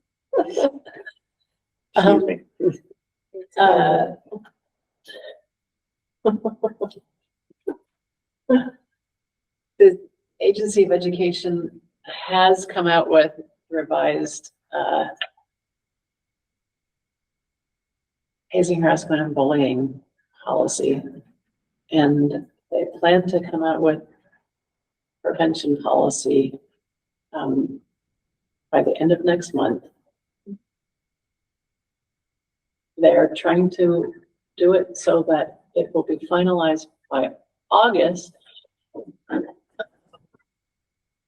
And what's important about it, why I'm telling you that, is that it is a model policy, but actually, so theoretically, it's for boards to adopt or alter however they wish. But actually, it is the rule by which schools must operate starting August 1st. So it's really unfortunate that they have, and we talked about that at the meeting today, that their plan is to roll it out in August, even though it won't be finalized and the prevention piece won't be finalized, and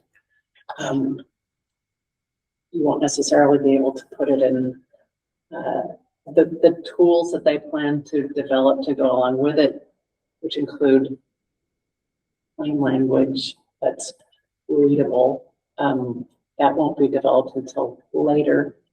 So you won't be able to put it in handbooks right away, but eventually you will. Yeah, which is good news. Which is good news. Yeah. And yeah, and there was also another bill, the miscellaneous education bill, at the last minute included a full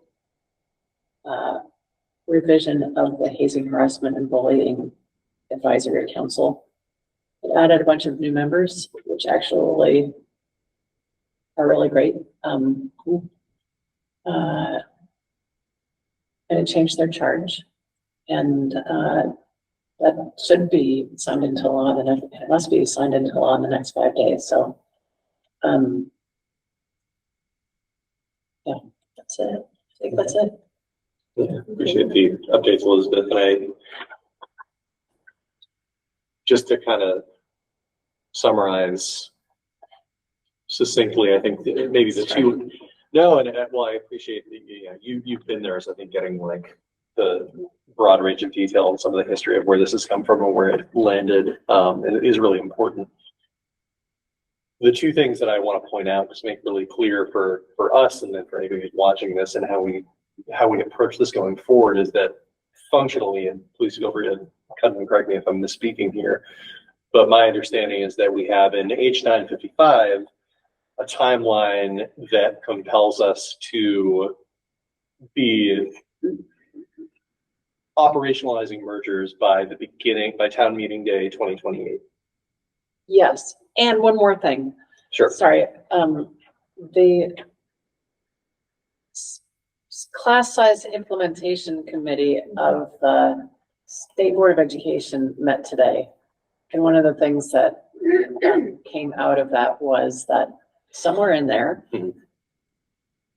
once we enter into discussions about mergers, the class size minimums are suspended until the merger discussions are completed. Yeah, I agree. It's good to also know. Yeah. So functionally, H955, town meeting day 2028, we need to be, the rubber needs to be meeting the road on district mergers under that plan.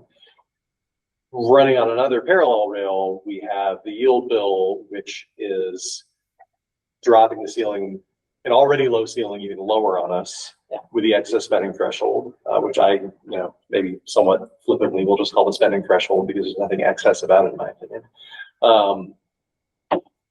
And the mechanism that I understand that we have right now to be able to get under that without having to make probably force and program cuts, to be really frank about it, is to merge with people on a timeline that is a year shorter than we're being compelled to. You know, Give or I was, take. I was thinking about it, like, what can we do? Yeah. If those legislators, are serious about finding a way to help us, we could not have our budget pass on town meeting day and get an extension, for the budget. That is one thing that we could do. What do you mean an extension? Well, for example, if the budget was voted down, we would, I mean, the budget simply has to be passed by, June 30th, I believe. 30th. Yeah, it goes into effect on July 1st. This would bring into play that we can maybe do something by January. Right. We're talking about now. Yeah. If you didn't have a budget by that timeline, you'd operate on 87% of your current budget. 87%, yeah. So you would essentially you could borrow money up to 87% of your budget. Right. Which, is that worse or better than Well, what we have to reduce? I mean, in fairness, you could borrow up to 87% of your budget so that you can keep going Yes. until your budget does pass. Yep.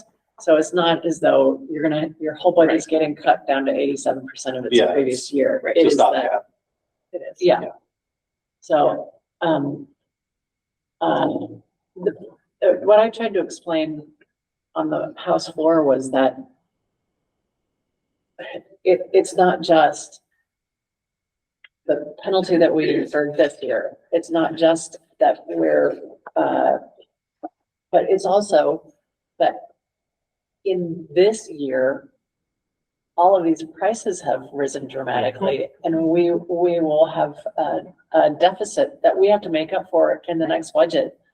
Yeah. And we also have the buy down all in the same year. So, accounting for those things and staying lower than we were this year is really, without really understanding why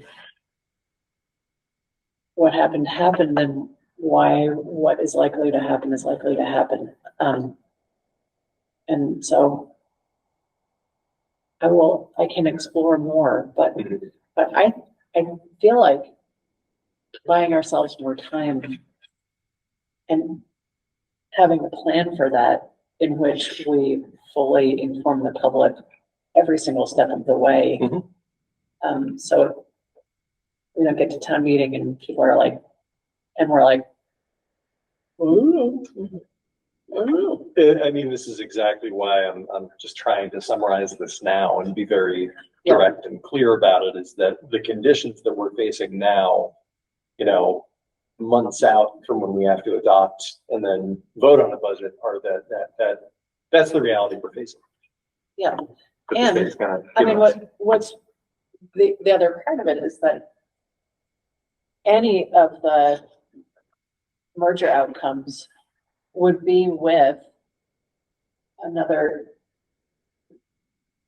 organization that feels the way that we do about our schools. So it would ultimately gain us capacity while saving, keeping all of our schools open. And bless you.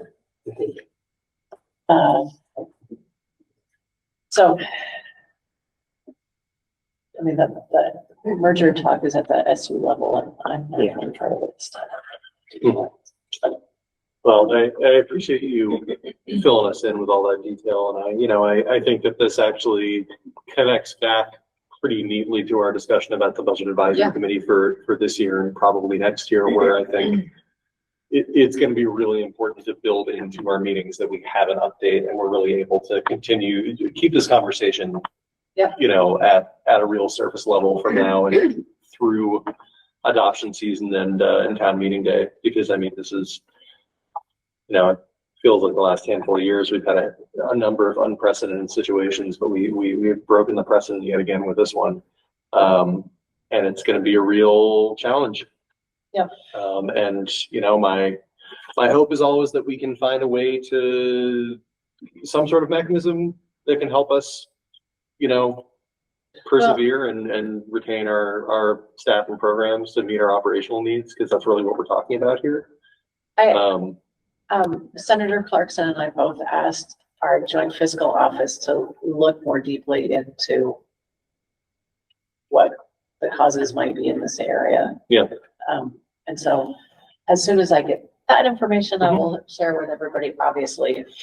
And as soon as I get confirmation that it would be okay for us to extend our budget timeframe,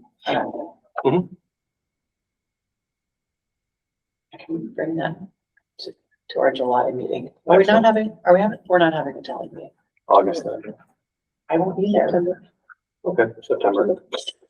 You can let us know and we can share that. All right. Well, thank you, Elizabeth, and thanks everyone for taking part in this. You know, we will keep it up there. I just, you know, I think it's really important just to be direct that it's not a good situation. Yeah. It's not, and we're kind of between a rock and a hard place on it when it comes to the decisions that we get to make. So, you know, my hope is just that there will be some good news, but in the present moment, I just don't want to be, you know, naive about it. There isn't a whole lot of good news. Yeah. So, Absolutely. all right. Any more discussion, comments on this before we move on? Just in the folder. I needed to get up. Sure. Yep. All right. Yeah, I know. So, I know we tabled this next item at the next meeting. I'm not sure what letter it is because everything got moved around, but the EQS and the Education Reform Bill, this was some advocacy that was passed along to us by our regional chair, Neil Odell. We discussed it at the last meeting. I thought that it would be valuable. It is something I think that that particular group had hoped that we could get in while the legislature is still in session, although, you know, according to Elizabeth, who I checked in with, there wasn't a whole lot of movement on that particular issue. And this would be making the education quality standards apply to states, the state's independent schools. That being said, I still think that it's valuable for us to discuss it. I wanted Amy to be here to sort of weigh in on it, since you have a depth of experience both on our board and on the regional boards as well, before we made a decision as to whether we wanted to sign off on this. I still think that there's value as this will come up again in sending this to our local reps, and then, you know, once session is back in, sending it to the committees, relevant committees. So I'm just going to read the resolution that we would be considering, and then I would just invite some, you know, brief conversation on it, since we have covered this a bit before, and I would particularly be interested to hear from Amy, since we're out in attendance last time. So this is the resolution. Whereas Vermont has a responsibility to ensure that all students funded by public dollars are afforded substantially equal access to high school educational opportunity, education quality standards establish the state's expectations and regulations for curriculum, staffing, student supports, and school quality. Public school districts are required to meet EQS in full. Independent schools receive public tuition dollars without being held to the same standards. This creates inconsistency in expectations for schools supported by the same source of public funding and a lack of transparency and accountability for every Vermont student.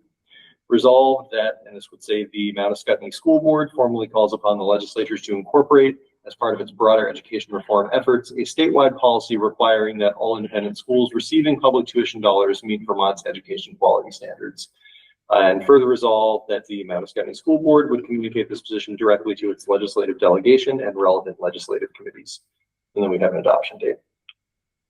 So, discussion. Well, I guess actually I will take a motion to approve that resolution. So moved. Second. So Bill and Elizabeth. All right, discussion. I think that an alternative might be to, have those who wish to sign on, be able to sign on and not necessarily signing as well. Okay.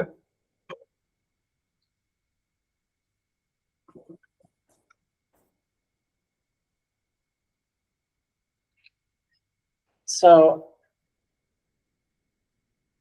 I guess, So we have a motion, we do. and so,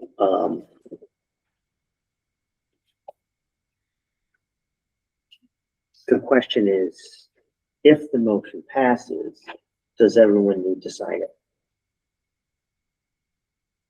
If the motion passes, it's as a board, Right. right? If the motion doesn't pass, we could then have a motion to have individuals sign.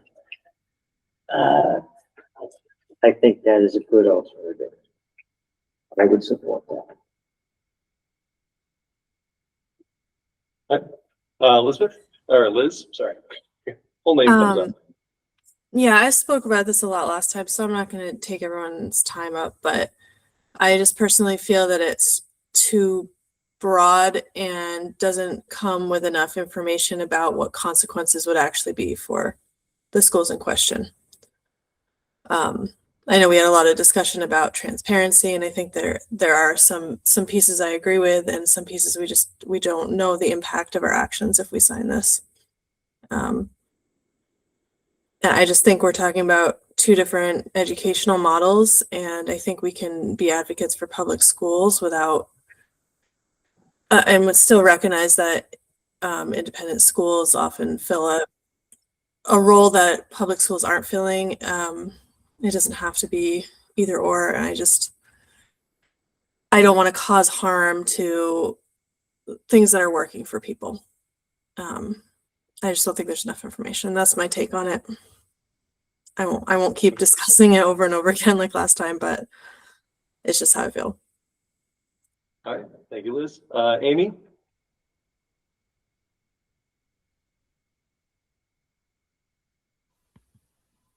Sorry. So correct me if I'm misunderstanding. This resolution is going to be submitted to VSBA? It would be submitted to our legislative delegation and relevant legislative committees. Wow, okay.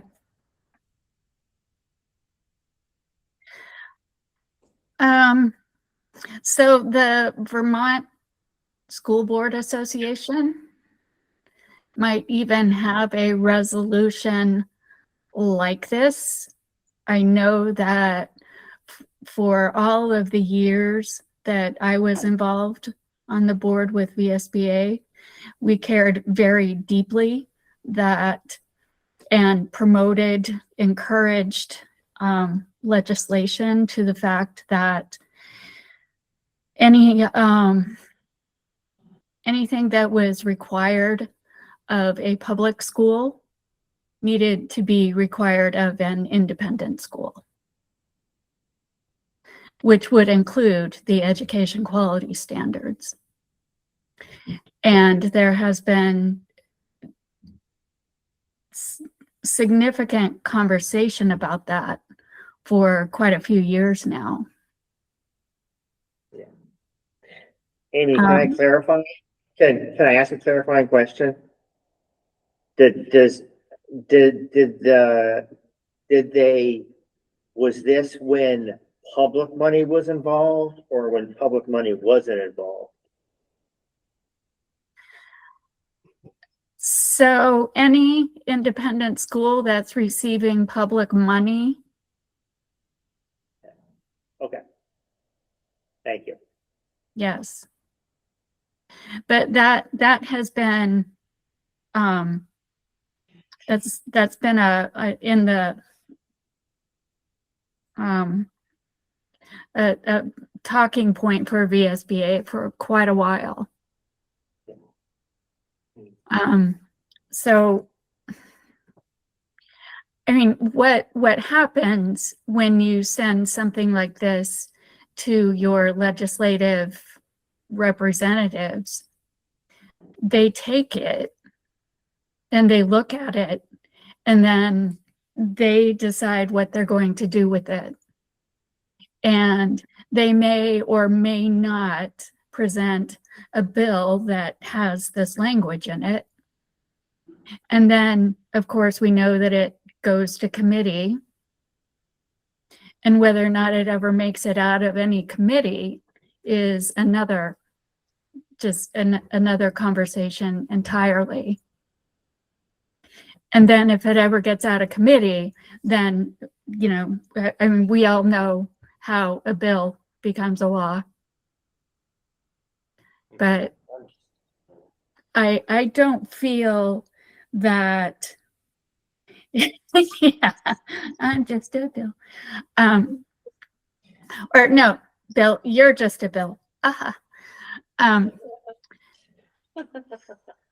So I don't think that our signing something like this and presenting it to our legislative delegation, we would not necessarily be responsible for the consequences, because once it is submitted to our delegation and they decide what to do with it, it could become larger than life, or it could just go away, die in committee, or before it even gets to committee. And heck, maybe all of those legislators that you're talking about will not be where they are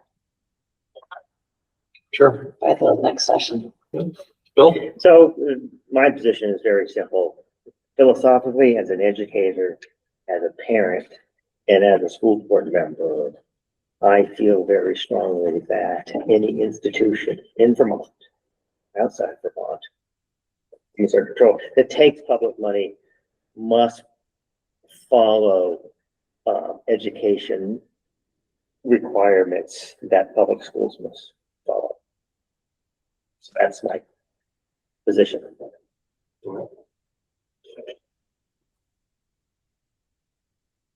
Any other comments before I? I agree with Bill. I think that we have to be held to the standard. I think that we're getting public. It's. Mhm.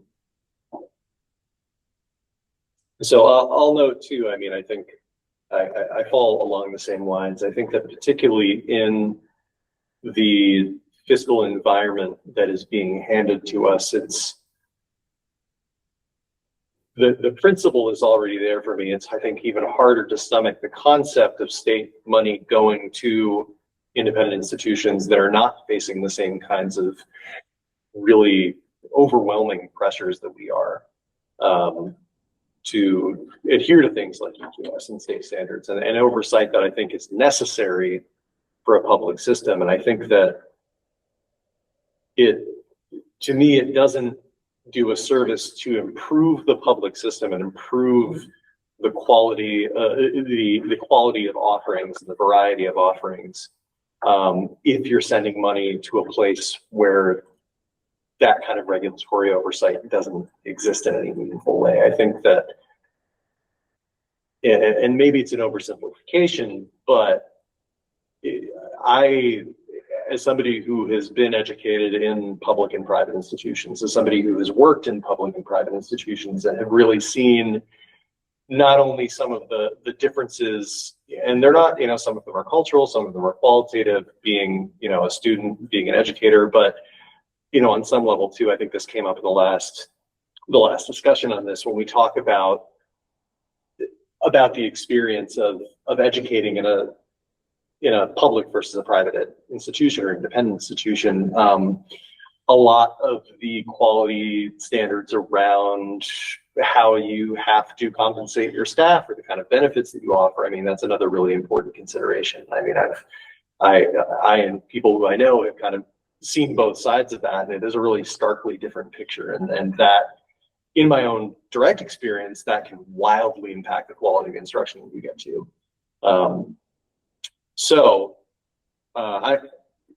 It seems to me that the majority of the board is in agreement on this. I do think that there are going to be plenty of times where the idea, you know, we're not going to have a unanimous vote and things need to go forward. I think that because this is advocacy, I don't have any problem with the concept of withdrawing this motion. And then I think outside of that, just having a letter that goes out that folks are free to sign on to, that isn't under the auspices of being official to the board.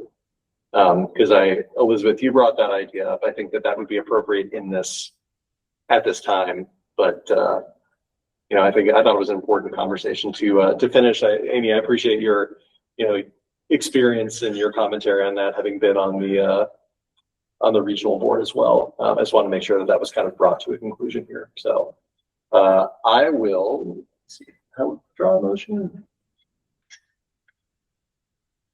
So, sorry, can I ask a question before we do that? Sure. So are you suggesting that it would be, we write the letter as like members of the Manascutney board, that was fine, instead of say the Manascutney. We undersigned and then sign your name, because I would rather abstain. I don't think it's necessarily appropriate. Yeah. Yep. No, I can appreciate that they're like, and maybe you can speak to this, Elizabeth, but I think that if the advocacy is getting there and it's signed by people who are concerned, the community who have connections to this board, I don't think it really loses a lot of weight not being like an official resolution. Well, that's what I guess yeah. that's what my question was. Yeah. Is there a difference? Like, is it, okay. All right. So according to my nice sheet on Robert's rules, I think that suspending this motion is tantamount to amending a motion. So we just need a majority vote. So I would move that we suspend consideration of the motion as presented. All those in favor, please say aye. Aye. Aye. Aye. And I'm an aye as well. And I believe that is unanimous. So we have suspended this motion. It wasn't. Oh, sorry. That was a no. Okay. All those, yeah. Nays, Bill, my apologies for missing you, Bill. That's quite all right. Okay, and I don't think there's anyone left for abstentions, so that can be noted on the record, and I'm happy to reach out, you know, to folks who are interested. We can work on this offline. Thanks, Davis. Yeah, thank you. No, I know we didn't end up taking like definitive action on this, but I do think it's an important conversation to have in this setting, regardless of where we land. All right. So we are on to ABS roof RFP per capital plan. As a request for proposal.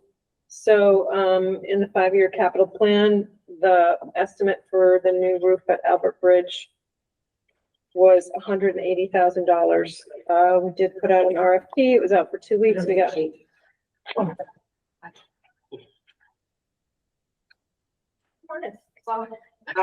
one bid from the Mellinson Company. Jim is happy with that bid. He's worked with this company before. Unfortunately, as you might anticipate, the cost has gone up. So the estimated cost currently for the roof is $249,315. Larry would like a motion to expend money out of the capital reserve account not to exceed $260,000 so that he has a bit of a cushion in case the cost is higher. And the plan is to get to work on that roof this summer because it is in desperate need of fixing. So I'll need a vote on that. I will need a vote on that. He'll need a vote on that. All right.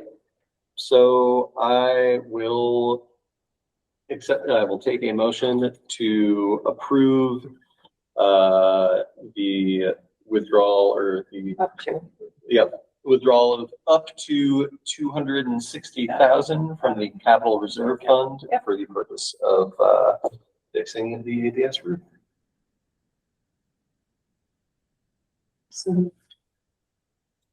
Second. All right, discussion.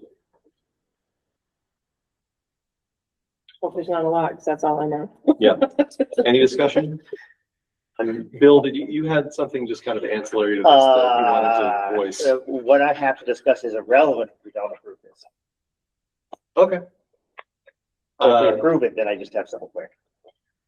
If you say it now, it's just discussion, then we'll have it Oh, okay. fresh in our minds. One of my concerns, is in planning for this construction, before all the teachers and staff go away, around ABS needs to be cleaned up. Mhm. And so, I am hoping that that gets addressed by Jim and the other people, but I'm also offering my help because I know some things need to be moved. I have the equipment to move it. There's trailers that need to be moved. There's maybe some planting beds that need to be moved. And so if that needs to be done, I'm close by with the equipment to help Thank you. make that happen. Because all that stuff can't be there Yep.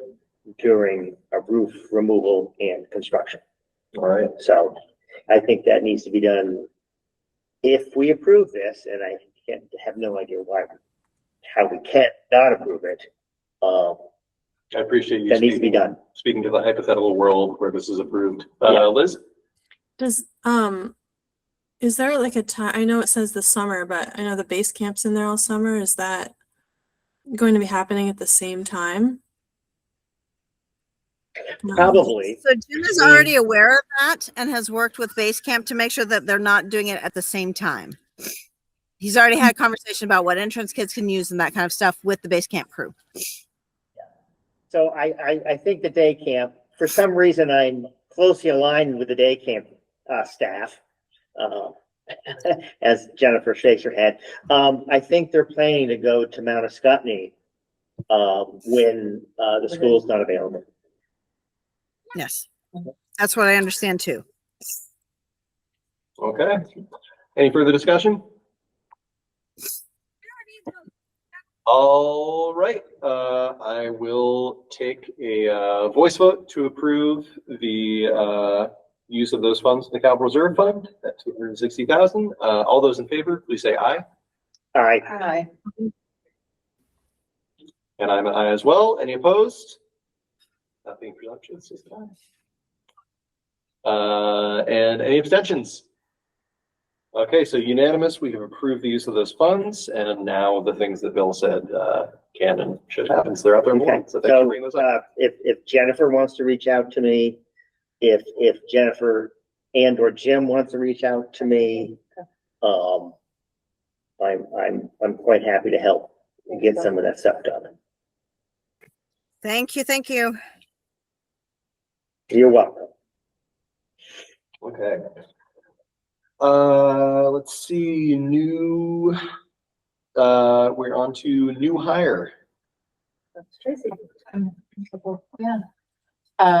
If I have some updates and then a hire for you to approve. Some SU updates. We, I think at the SU board, you'll hear about Angela Kempton being hired as an SEI for the building and Laura Taylor as an interventionist, but those will come from Jen Halls, just to give you an update. Jillian Moore, who's appearing unanimous as I speak, is moving with your approval, moving from the classroom to intervention. She's been wanting to make that move. She has been, I think, in the classroom for 10 years and really wants to join our intervention team. I'm happy for her. I never want to stop professional growth, but she was a void, right, for us. And so we have been posted as an anticipated position for elementary and New York move to intervention. And pending title funds. Pending title funds. We're getting close. Yeah. We're getting close on that.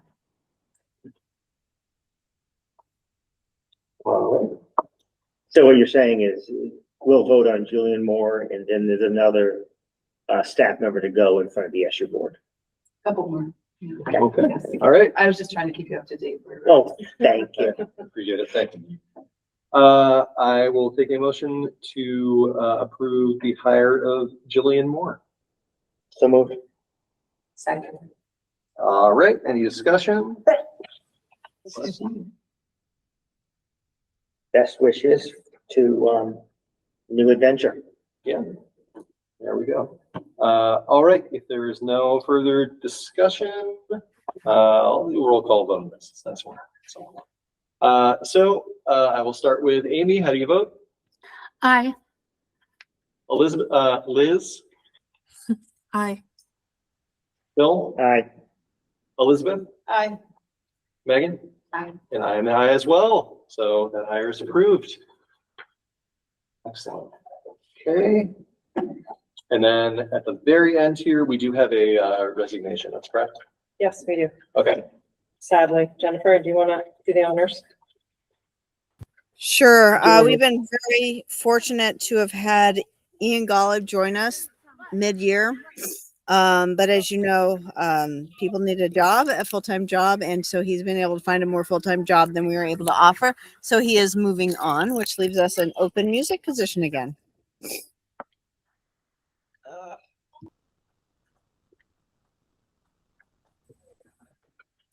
That's a Reality. huge bump. Yeah. This is Ian. Yes. And go up. Okay. And we need to approve? or- You do because you signed a contract and the board has to, let He it know. signed the contract? Okay. Right. So I will take a motion to accept, or I should say, to approve the resignation of Ian Golub. So moved. All right. Discussion. I would love no less to force him to stay, but if we can offer someone a full-time position, I think that professionally and sympathetically, I am going to vote yes. So I understand that, since we're having discussion. Yeah. Mhm. I understand that he's gone. He's already been hired someplace else, but is there no way that we could share that position with with Windsor somehow or another? We're talking school? about that as an idea.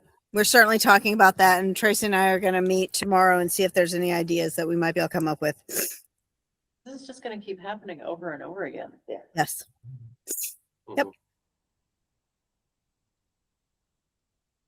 Any further discussion? I want to wish Ian all the best. I mean, I've heard so many great things about the music program this year, including the beginning of this meeting. So, but you know, I know those kind of circumstances come up, and I completely understand. We can blame Claremont.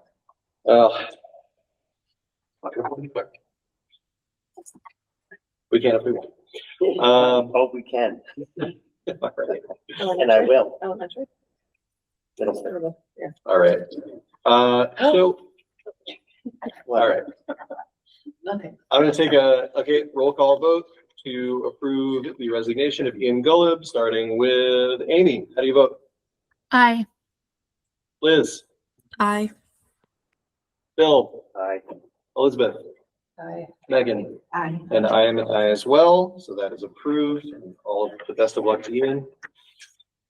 And that brings us to the end of our agenda. I appreciate it. Oh, I was sitting here and realized I have a new hire, but I didn't think about it in that manner because it felt like a change in Theo. It's not a It's not? union. Okay. No, well, you can tell him. He's Go ahead. You brought it up. Tell us. We hired him to do the planning room. Okay, outstanding. excellent. Excellent. Yeah, I'm really glad to So hear it's that. good news. Yeah, it's Yeah. great news. Okay. Good. Thank you for sharing that. So Good some news. bad We news. He's need, an equity coach and practicing restorative distance. It would be great. Excellent. Really Yeah. great. Yeah. really glad to Good. hear that he'll be around. Yeah. Totally. Absolutely. All right, setting the next agenda.